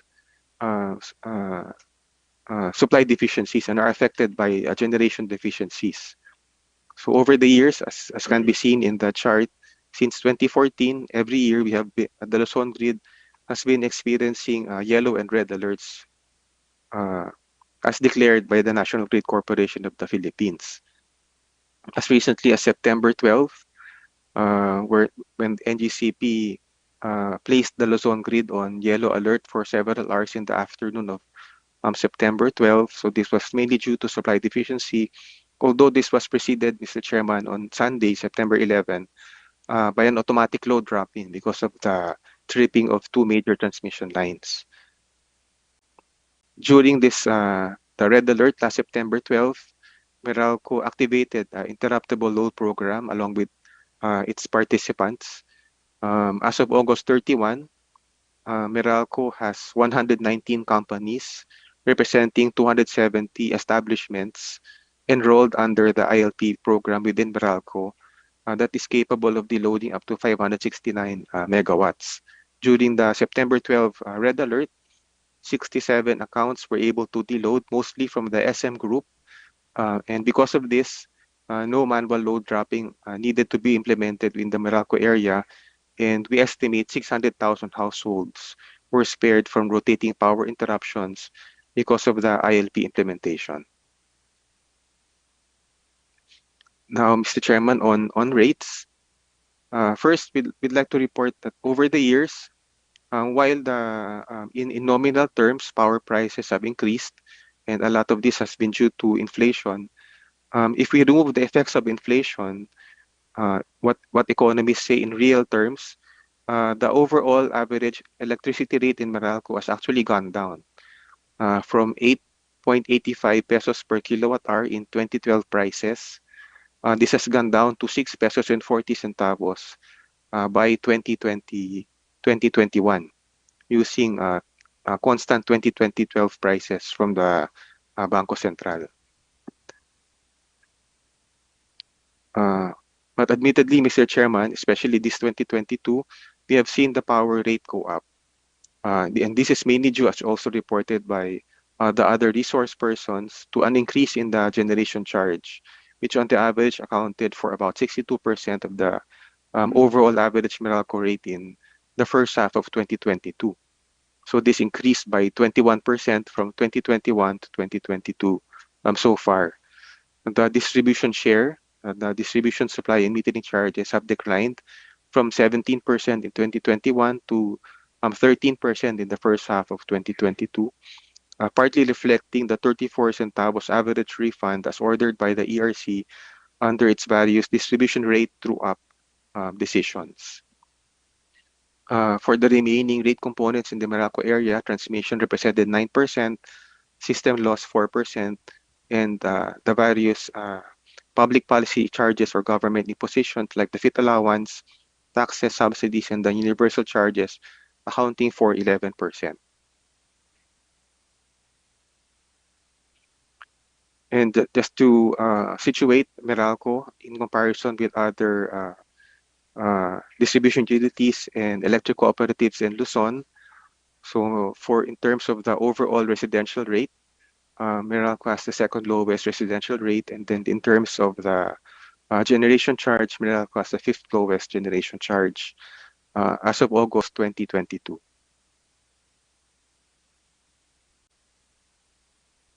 And this is something that we also apprised the committee of in prior congresses. There has always been this conventional wisdom that the Philippines has among the highest power prices in the region. So a few years ago, we engaged an international consultant, international energy consultants, to look into this and more importantly, to find out what explains the difference between prices in the Philippines versus especially in our neighboring countries. And in his study, he found that Philippine power prices are fully cost reflective. In contrast, neighboring countries' prices like Indonesia, Malaysia, Thailand, Korea, and Taiwan subsidize their electricity prices. If the government subsidies in those countries are added back to the rate, then Meralco's average retail tariff will be among the lowest in the region. So just to recap, Mr. Chairman, Meralco's average prices in real terms has gone down since the passage of EPIRA, and service to customers has improved well within the performance standards set by the Energy Regulatory Commission. While power prices have gone up in 2022, this has been mainly due to the surge in the international fuel prices. And if I may add, Mr. Chairman, while we have Malampaya, which is an indigenous fuel source, the price is in dollars, and it moves with international fuel prices. So it acts like an imported fuel in terms of its prices. And power prices in 2022 have been also affected by the peso's weakening and higher Western prices because of the supply tightness that we've also been experiencing. So to try to address this, Meralco procures its wholesale supply for its captive market in accordance with the DOE-approved power supply procurement plan, and Meralco has begun its transition to low-carbon energy sources through compliance through CSPs that will be used for compliance with the renewable portfolio standards, while keeping with its least cost supply mandate. And as a couple of recommendations, Mr. Chairman, to avoid generation deficiencies and the high Western prices that they bring, it is strongly recommended to quickly build new efficient and reliable power plants, both to supply energy and for reserves. And that we should also support the transmission and distribution utilities to avoid delays in their corresponding projects to connect these power plants to support the entry of new generation capacity. And also to empower customers and provide them flexibility in the management of their consumption and enable greater choice in supplier. We have been proposing to speed up the modernization of the distribution utility, not just for Meralco, but for all utilities in the Philippines, to the rollout of advanced metering infrastructure so that we can all deliver better service for our customers, improve energy efficiency, and also enhance reliability in the distribution network. So that is all, Mr. Chairman. Thank you very much. Thank you, Meralco. So Mr. Fernandez and President Espinosa. Thank you for those recommendations and thank you for that presentation. Last but not the least, can we proceed to NAGMEC? NAGMEC, if you're there. NAGMEC Yes, President, Mr. Laniba. Yes, sir. If you can have a brief presentation. Yes, sir. I can make it in just a few minutes. Yes, please proceed. Thank you. Okay. For a while, looking for my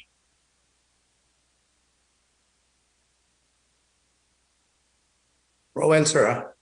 I lost my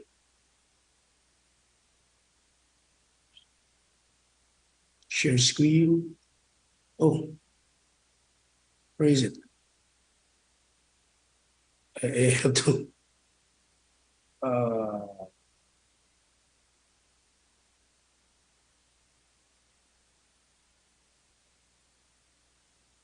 Was it shared already? Well, we can't see anything yet, Mr. Laniba.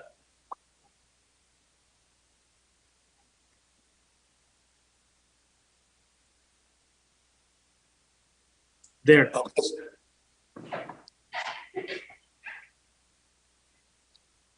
Thank you so much, Speaker Lord Allan Velasco, our chairman of the Committee on Energy, and the members of this committee and my fellow resource persons and guests. I think some solid points have been discussed already by PHILRECA, NEA, PEPOA, and MERALCO, explaining the economics of power industry. Thus, the NAGMEC will just discuss the other side of the power industry not being deliberated by other resource persons. So while they are talking, I delete some of my slides so that it will not prolong my discussion as far as NAGMEC is concerned. NAGMEC is the association of the general managers of electric cooperatives. So we have 121, and we have also regional counterpart in the various regions in the country. We were organized in 1993. This is for purposely so that all the captains of these electric cooperatives, the figurehead, can discuss matters what can affect us as a sector throughout the country. And we just want to make a point on looking at the power industry that it started in 1892. At private po yun. When it was started, the La Electricista.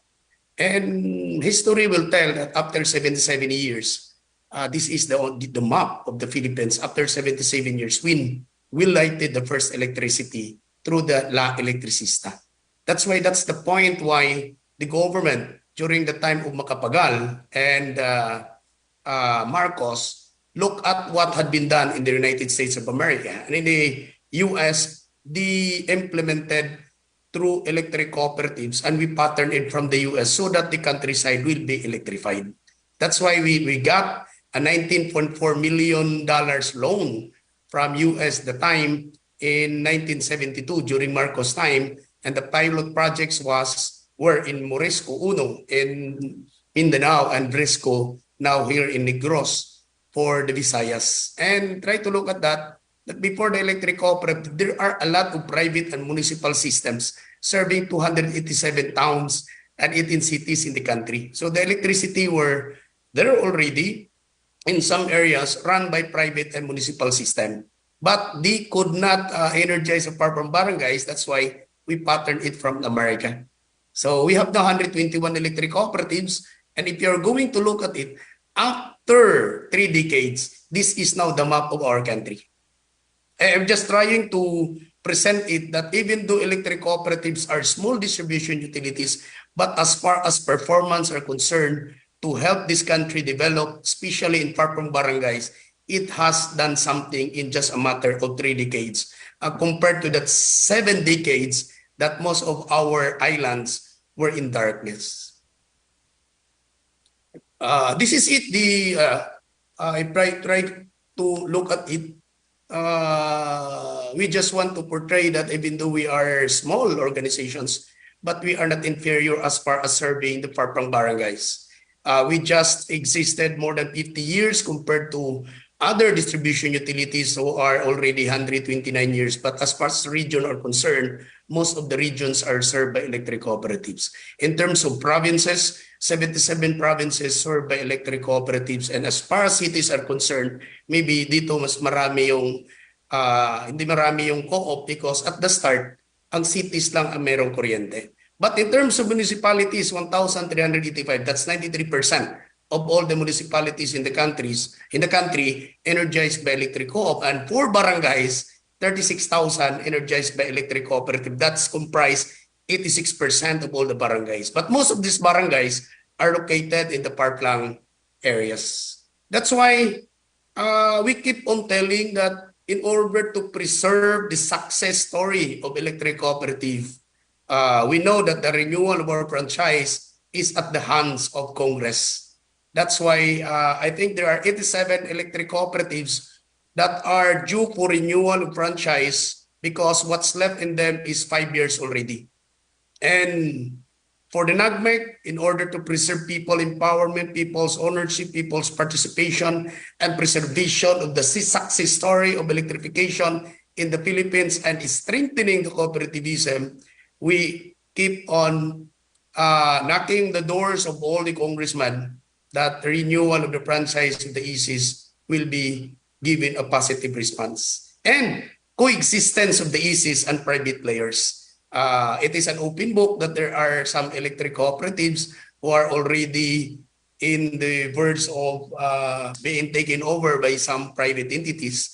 Ours is just coexistence. If they are there, let them exist. And if others are existing, we can be partners.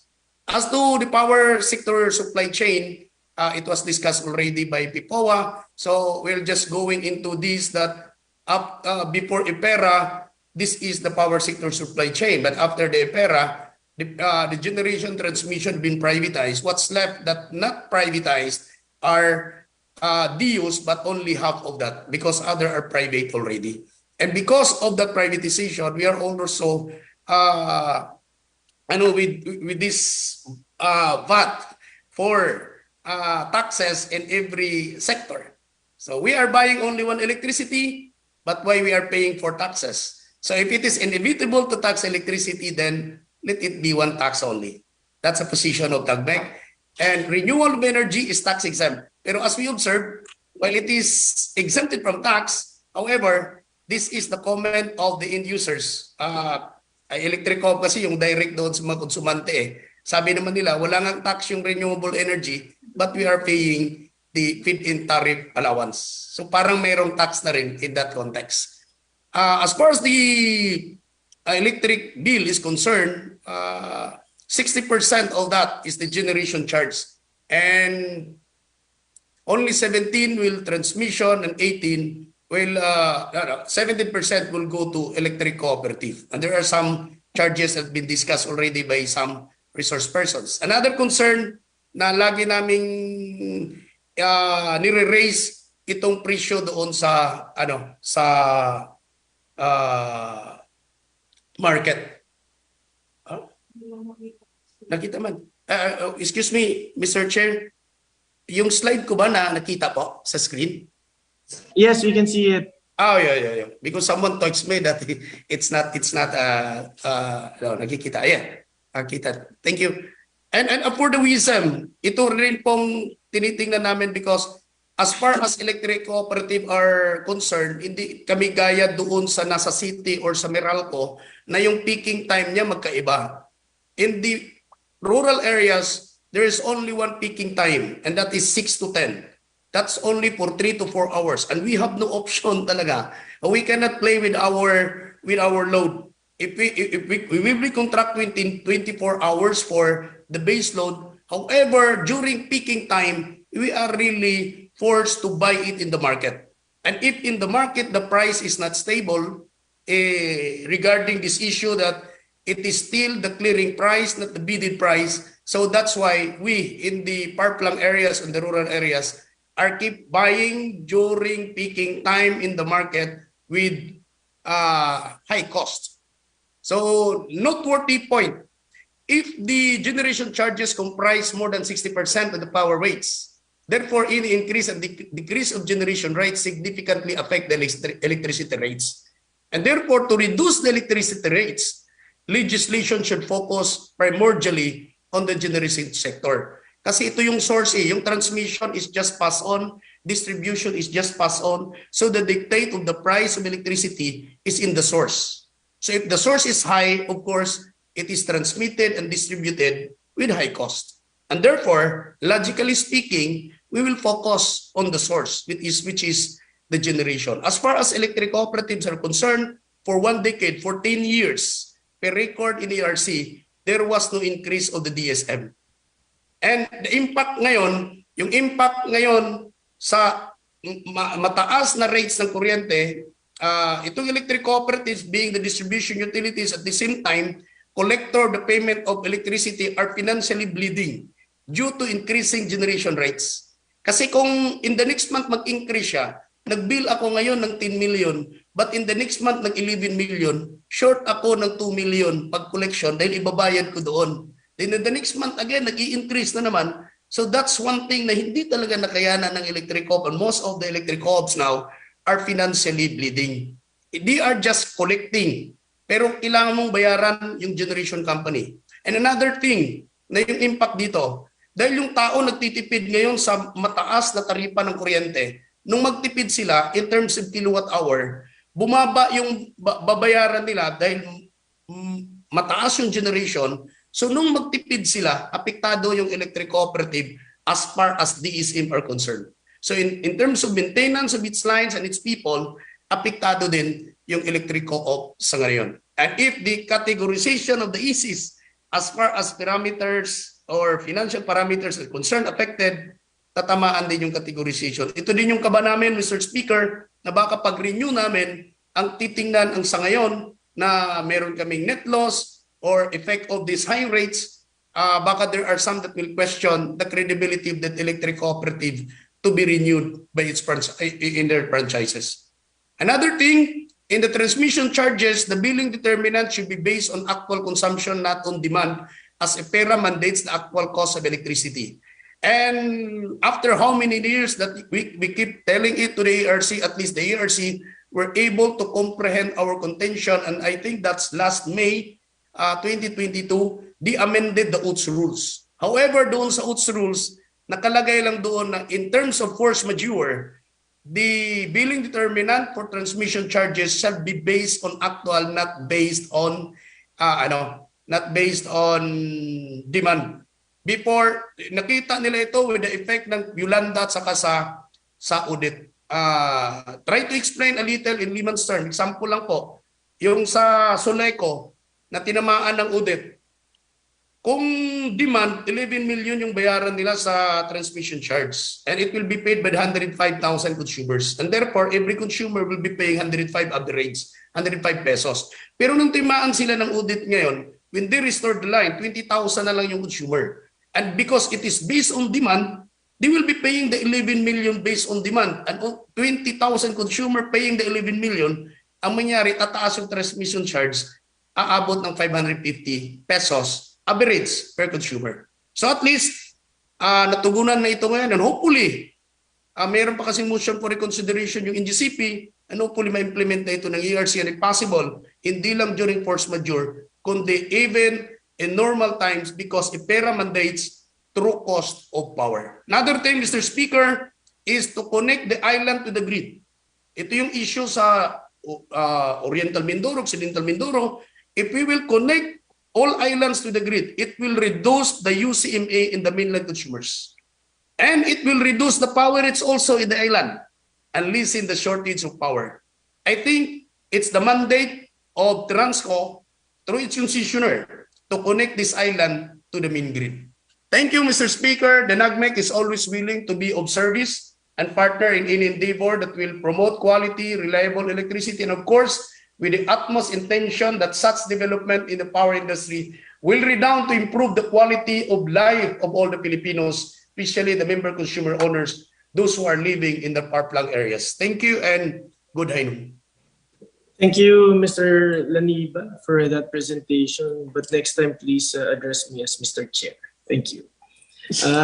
Before we continue with the interpellations, may I acknowledge the presence of Representative Marjorie Ann Teodoro, Representative Alfelito Alfel M. Bascug, and Representative Leody Ofi F. Tariela.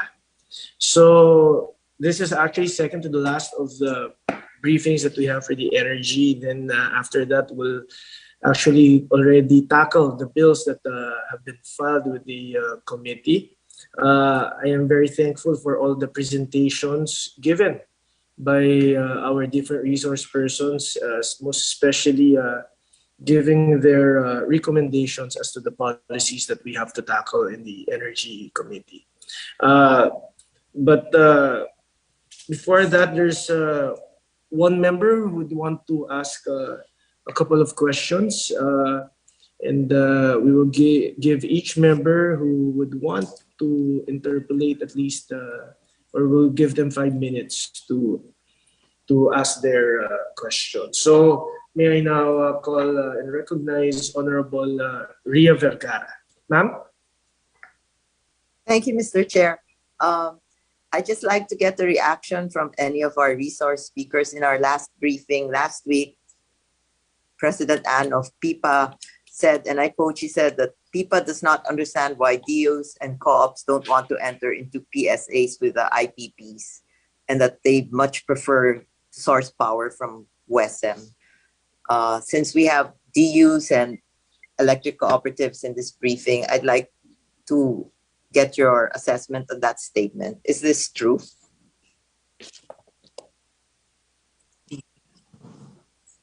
Sorry, Honorable Vergara, we're directing that to which resource person?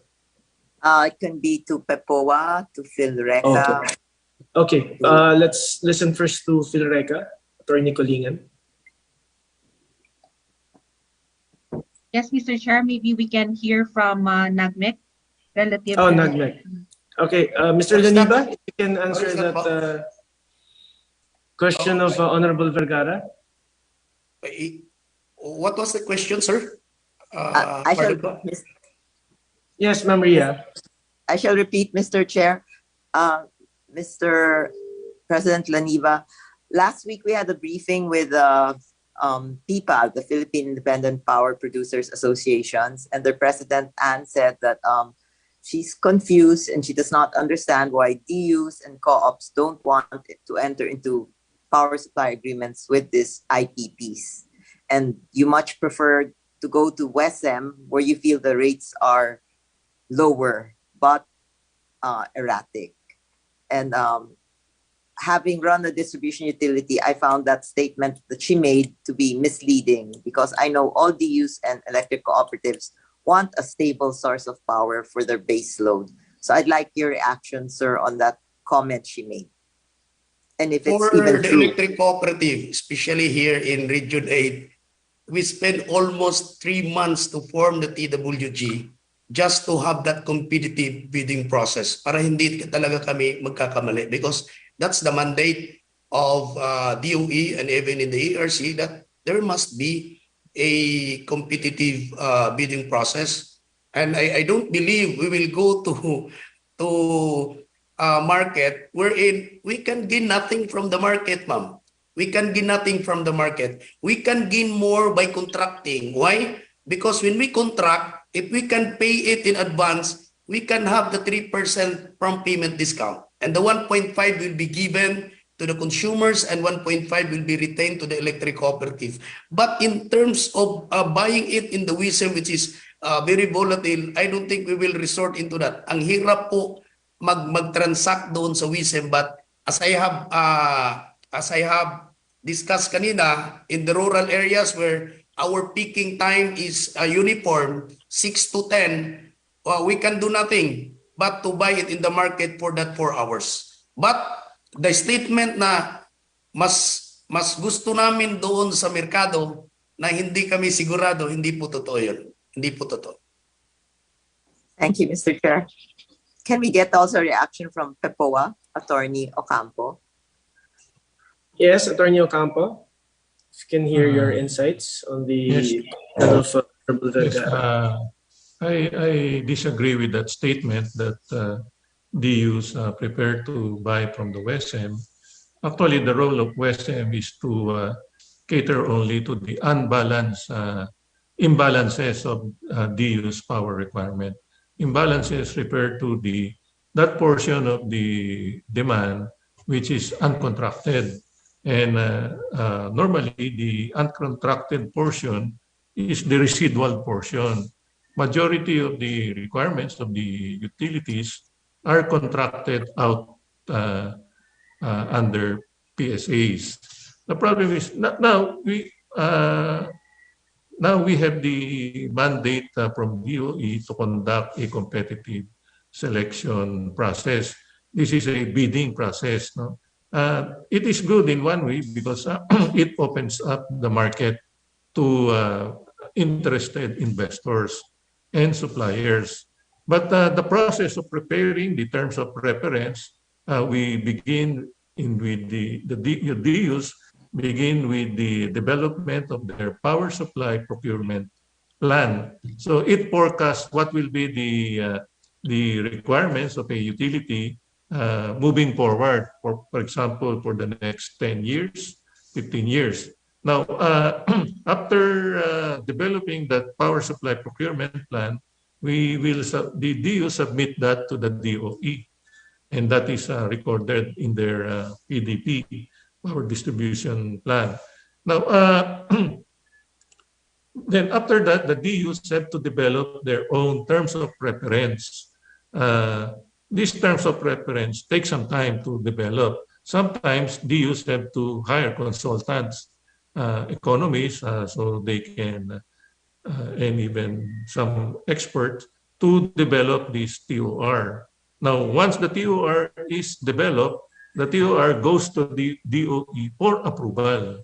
And then once this is approved, there is another time lapse here during DOE approval process. And then after DOE approval, it now goes to the bidding process. Now, the bidding process takes about 6 months to execute. Sometimes there are unforeseen circumstances. The bidding process is delayed. So it takes some time. No? But eventually, the DUs enter into a PSA with the winning bidder. And then once the PSA is signed, it goes now to the ERC for approval. So there is a lot of obstacles that the DU have to hurdle. Now, before the DUs gets to implement the PSA, it takes about 2 years to implement an unapproved PSA. So there, because of that time lapse, the demand is very dynamic. So DUs have to be really moving, have to look way into the future to be able to match the power supply with their demand. Now, this is complicated by ARCOA because the forecast includes all of the demand in the captive market. Now, as the threshold for retail competition is brought down, that portion of the demand which was included in the forecast of the DU becomes now contestable. Now, if they leave the captive market, the DU is left with a stranded contract cost because that power supply that was contracted for that portion of the demand becomes contestable and leaves the captive market. The DU is left holding the bag. So in such cases, DUs are also cautious in forecasting their demand, very conservative, for fear of incurring stranded contract costs. So it's very difficult. It's not that simple just to say that DUs do not want to contract with the IPPs. Thank you. Thank you. Thank you, Mr. Chair. If we could ask Attorney Ocampo and or President Laniba with this, if there are any suggestions that they have regarding this retail competition and open access that they would like us to amend or to make it easier for DUs to effectively contract Yes, the right Attorney. capacity. Yeah, let's listen first to Attorney Ocampo. PEPOA? Policy-wise, we have not yet developed a position on what should be the recommendation on ARCOA. But the concern on ARCOA or stranded contract cost has been somewhat addressed by the DOE circular on the conduct of a green energy auction program. Now, under this program, DOE will be the one to conduct the bidding process to procure renewable energy for the market. So they have already conducted one bidding already early this year, and I think it was a successful procurement. If I understand, maybe DOE can shed more light on their green energy auction program because they're the ones who conducted this. Probably, I think they bid out around 2,000 megawatts of renewable energy, and that was fulfilled. The whole volume was filled out. So it's a forward contract. So these are probably greenfield projects. The plants have still to be constructed down the line. So it's not immediately available. So that's it. Right now, the prices of generation is too high because we have been too dependent on imported fuel. But it will take time for us to transition to a more cleaner and indigenous power. So we just have to bear with us, with the market, as the DUs or the market shifts to a local and cleaner source of power.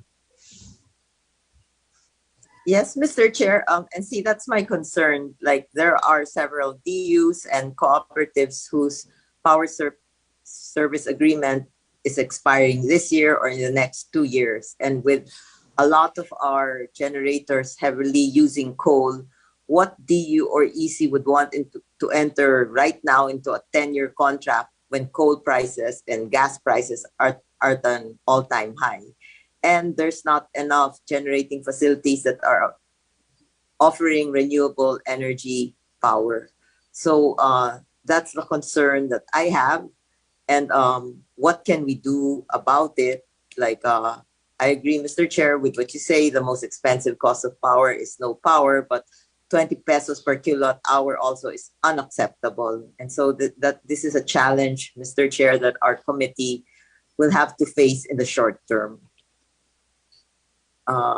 My next question is, in MERALCO's presentation, they said that EPIRA is working, and it actually, you tracked your power rates from 2004. EPIRA was approved in 2001, and you showed us that effectively the rates have gone down. Before becoming a congressman, I ran a distribution utility, and I'm sad to say that effective rates from 2001 to the present have not gone down. They've gone up because Attorney Ocampo and even President Laniva have shown that now generation is all in privately owned. Transco is also privately owned, or it's owned by NGCP, which is a private company. And then distribution utilities and ECs, they're also in the hands of consumers. So how is it possible that MERALCO can say prices have been going down when now they're all profit centers, whereas before we had the government taking care of generation and transmission? And if you say relative to other countries, we are still very low. Shouldn't we look at our power rates vis-a-vis the cost of living in our country, where an average family of five in the 4-piece program survives on what, 5,000, 6,000 pesos per month, and almost how much of what, 20% of that goes to paying electricity? Can we ask Meralco? Mr. Larry?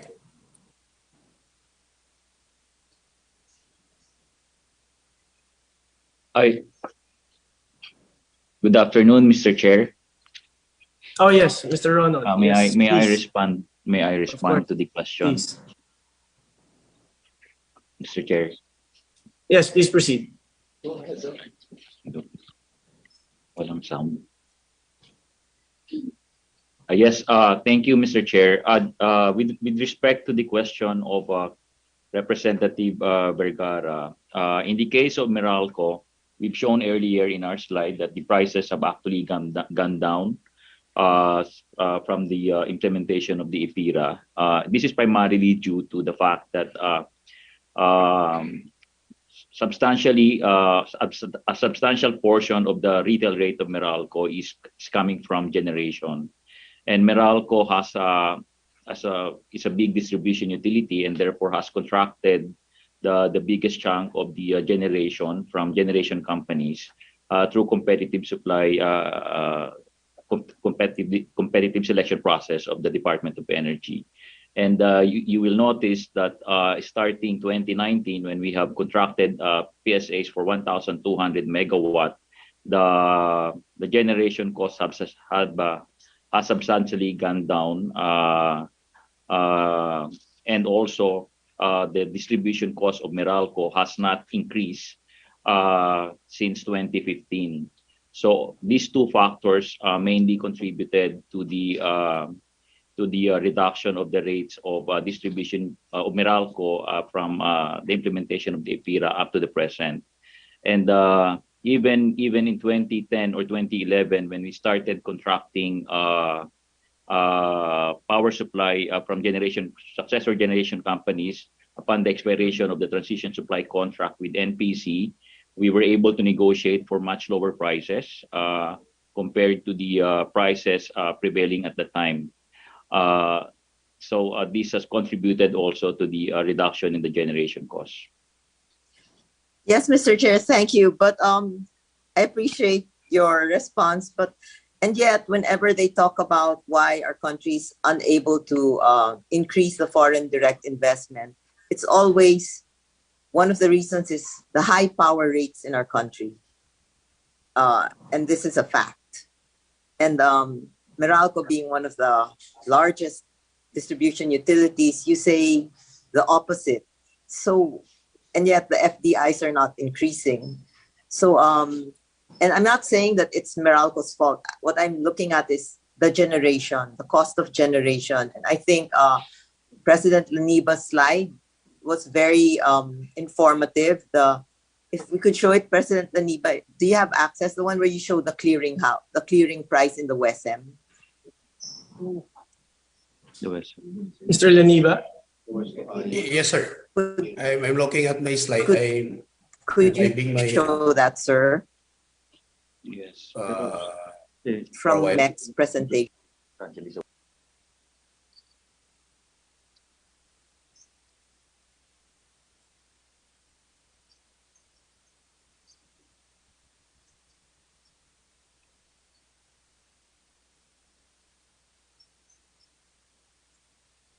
This one, there. So I'd like to point out, this is the reasons WESM is like, WESM is earning a lot of money because let's say if the lowest one there at 100, the highest would be 500, but since let's say the peak demand goes that you have to let the higher cost generating operate, which would be selling at 2,150, then everything else underneath, which is happy at earning 500, 900, 1,350, 150, they'll all get charged 2,150. They all charge 2,150. Is that right? That's the clearing price. Yes, ma'am. That's the clearing price. Laniba, that's right. Yes, ma'am. That's the clearing price. If the first, the one that nominate, if Right, the would be the cost of the highest dispatch yes, ma'am. generating. If it's in the market, And, there is a demand of 500 megawatt, and the first generator Yes. will have only 100 at the price of 500 for at the cost. Then it is to complete the 500. There are 5 generators na nag-nominate doon sa market. So the last to complete the 500 will dictate the price. So that's the clearing price. So that's the stand of NAGMEC is why not based on the price on the bidding So lahat price? po sila will be paid 2,150 lahat. 2,150. Ganun It's po the mangyayari. clearing price of the last generator Yes, sir. Yes, ma'am. dispatched. Tama po. Tama po. So the price of all that 5 And, generators nominating in the market will be 2,150. Even though the first to nominate, the cost is only 500 as bidded price. Yes. So, Mr. Chair, one of the recommendations that we have been saying since the 17th Congress, 18th Congress is the WESM, sana instead of looking at all the generating planning that they all have, this is the minimal charge, this is the clearing price. If they categorize it or hydro, if it's hydro, then this is the base price and the ceiling price for hydro, for renewable energy, for fuel, for coal. That way, the clearing price is not set as one price for all of the generating assets, regardless of what they use to power their generation. I think that way the WESM rates will not be so high, and it will also help all DUs and ECs. If that is I know WESM's not here.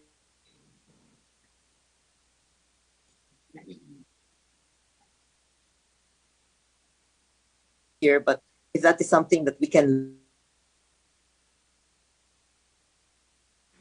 look at the WESM. Does that make sense, President Laniba? Yes, madam. Thank you for that support.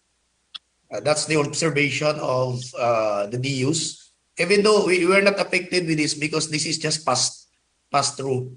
Pinapasa lang namin. Pero the complaint, every day complaint is lodged on us being the collector of the electricity rates.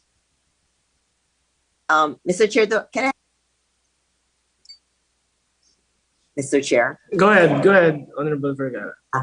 Okay. Yes, my last question is one of it reflective of the true cost of power. Maria, can you repeat 2004 and 2005 we removed intercly or Maria? Mr. Chair? Yes, can you repeat? My question. We're losing you.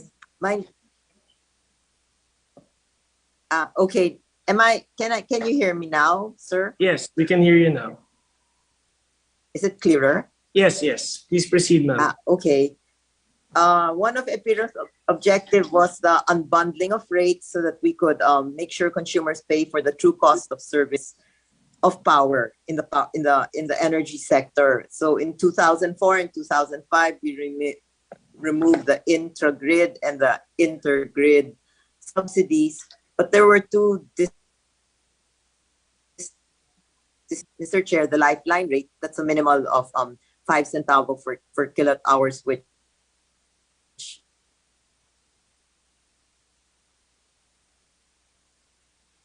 we authored, and it was extended universal charge for missionary electrification. And in the presentation of the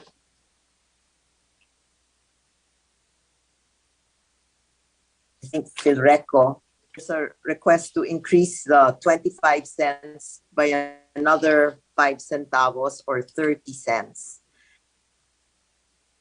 And 30 cents 30 centavos per kilowatt hour. No, right now it's 15 cents ba? Ang missionary electrification, it will go up by 20 centavos. And my question is, recently I read PHILRECA has not been paid by NPC on the universal charges, and that's why Puerto Princesa might experience an out in the next 3 months. And I'd like to hear from a representative from PHILRECA. Are you directing the why this question, happened. Honorable Vergara, to NAGMEC? If he's aware of it, Mr. Chair, yes, or someone from the resource speakers from the Philippine, from PHILCOA, who represents cooperatives, PHILRECA. Yes, PHILRECA. Ma'am, can you repeat the question because we Or were if losing President you? Leniba is familiar with this problem. And yes, ma'am, can you it's repeat okay it? Also from NAGMEC. Can you repeat the question? Ano pong nangyari sa PHILRECA? Yan. Okay. PHILRECA, can we hear from The PHILRECA? question, Mr. Chair, is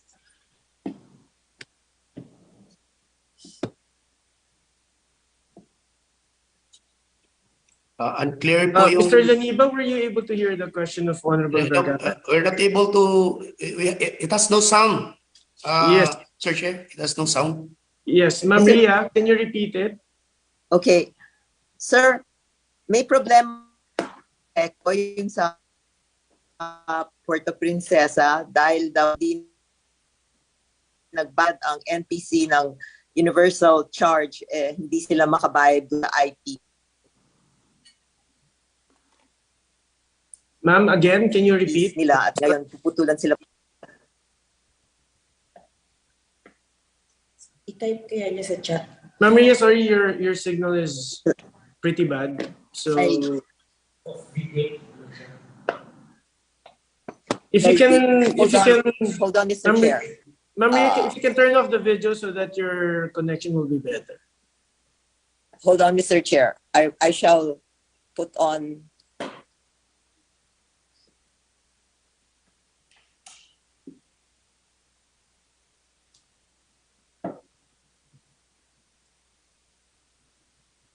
Is that clearer?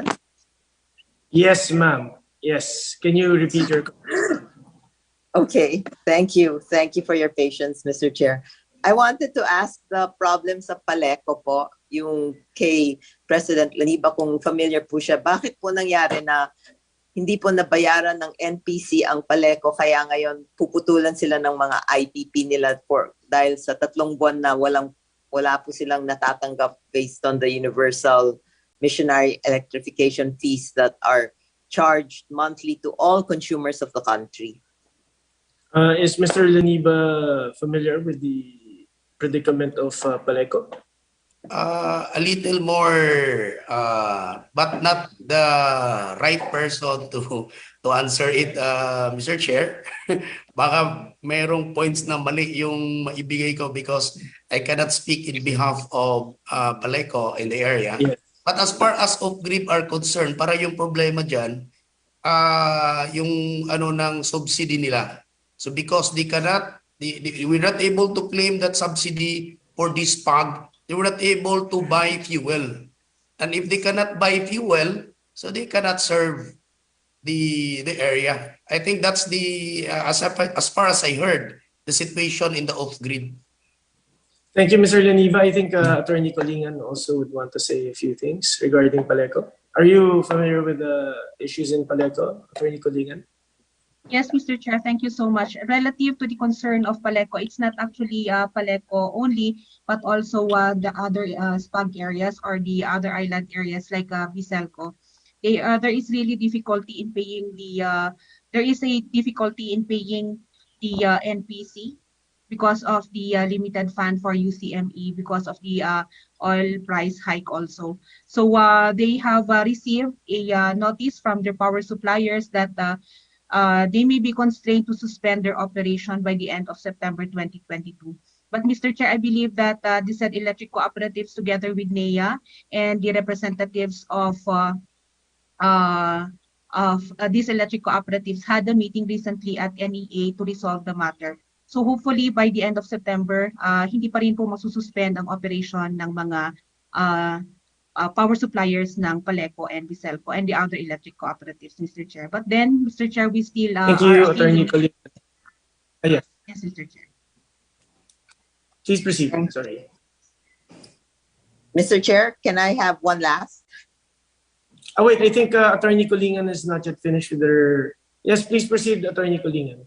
Yeah, Mr. Chair, rest assured that the matter has been discussed together with NEA, and we really hope that we can find solution, especially in the payment of the UCME. And we're still appealing for the government agencies, the regulatory agencies, to help us in this matter, Mr. Chair. Thank you so much.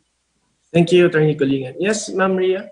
Yes, sir. My last question is about the competitive selection process, and there's now a new requirement that for you to be able to enter into a CSP with an IPP, they must show that they have expansion plans.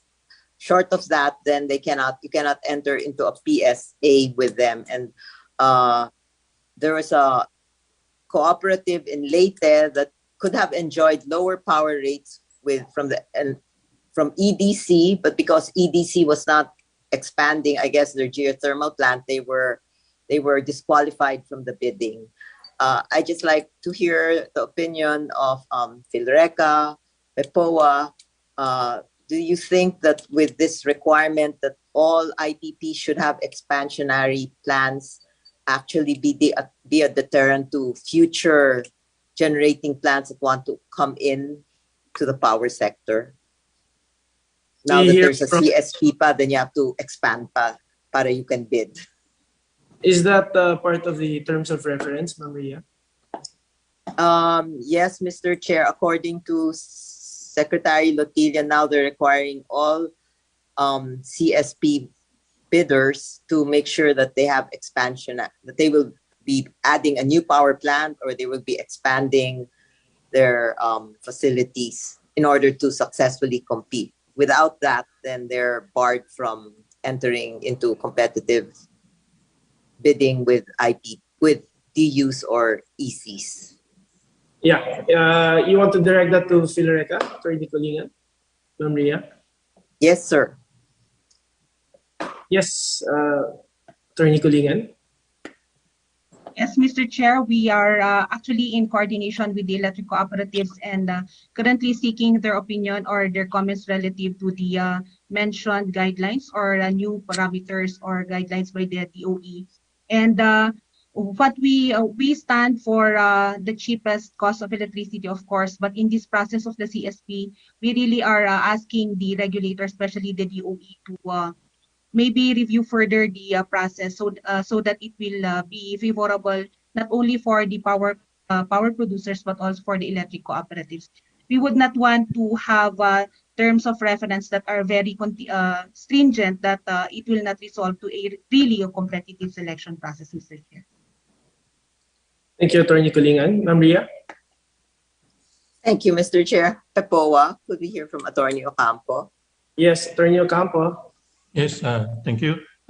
Based on that premise, it might become, if the requirement is that there must be a expansion plan before they can qualify to bid, to me that might be a chicken and egg situation because investors usually want a firm contract for their market before they can decide on whether to expand. If there is a potential to expand without a contract, the investors would be hesitant to expand their generation capacity if they have no market. So the PSA would be probably would underpin that decision of the investors whether to expand their generation capacity. So it becomes a chicken and egg if you would require first an expansion plan to qualify to bid. Thank you, Mr. Chair. Could we have all their opinions in writing, Mr. Chair?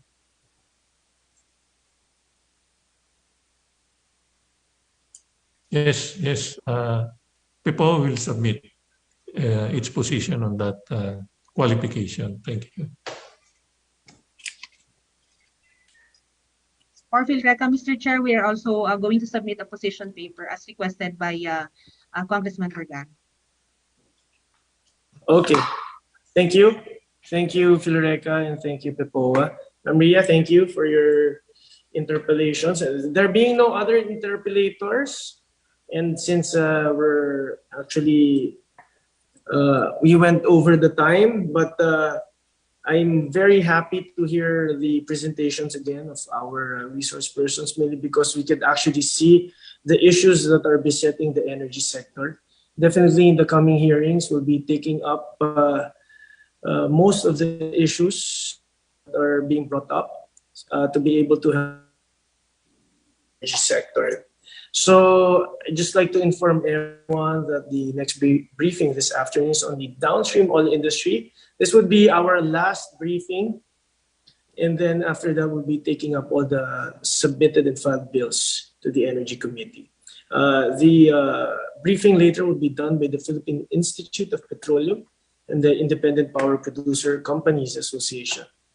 So to everyone, to our resource persons, to our members, thank you so much for attending this Committee on Energy briefing.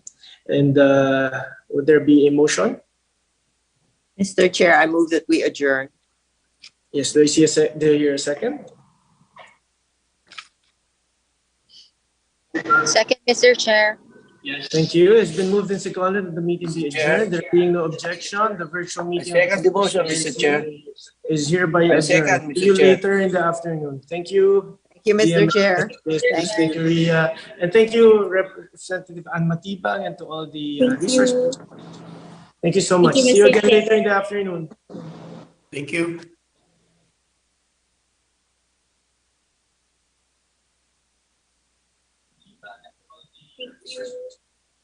Thank you so much. See you again later in the afternoon. Thank you, Mr. Chair.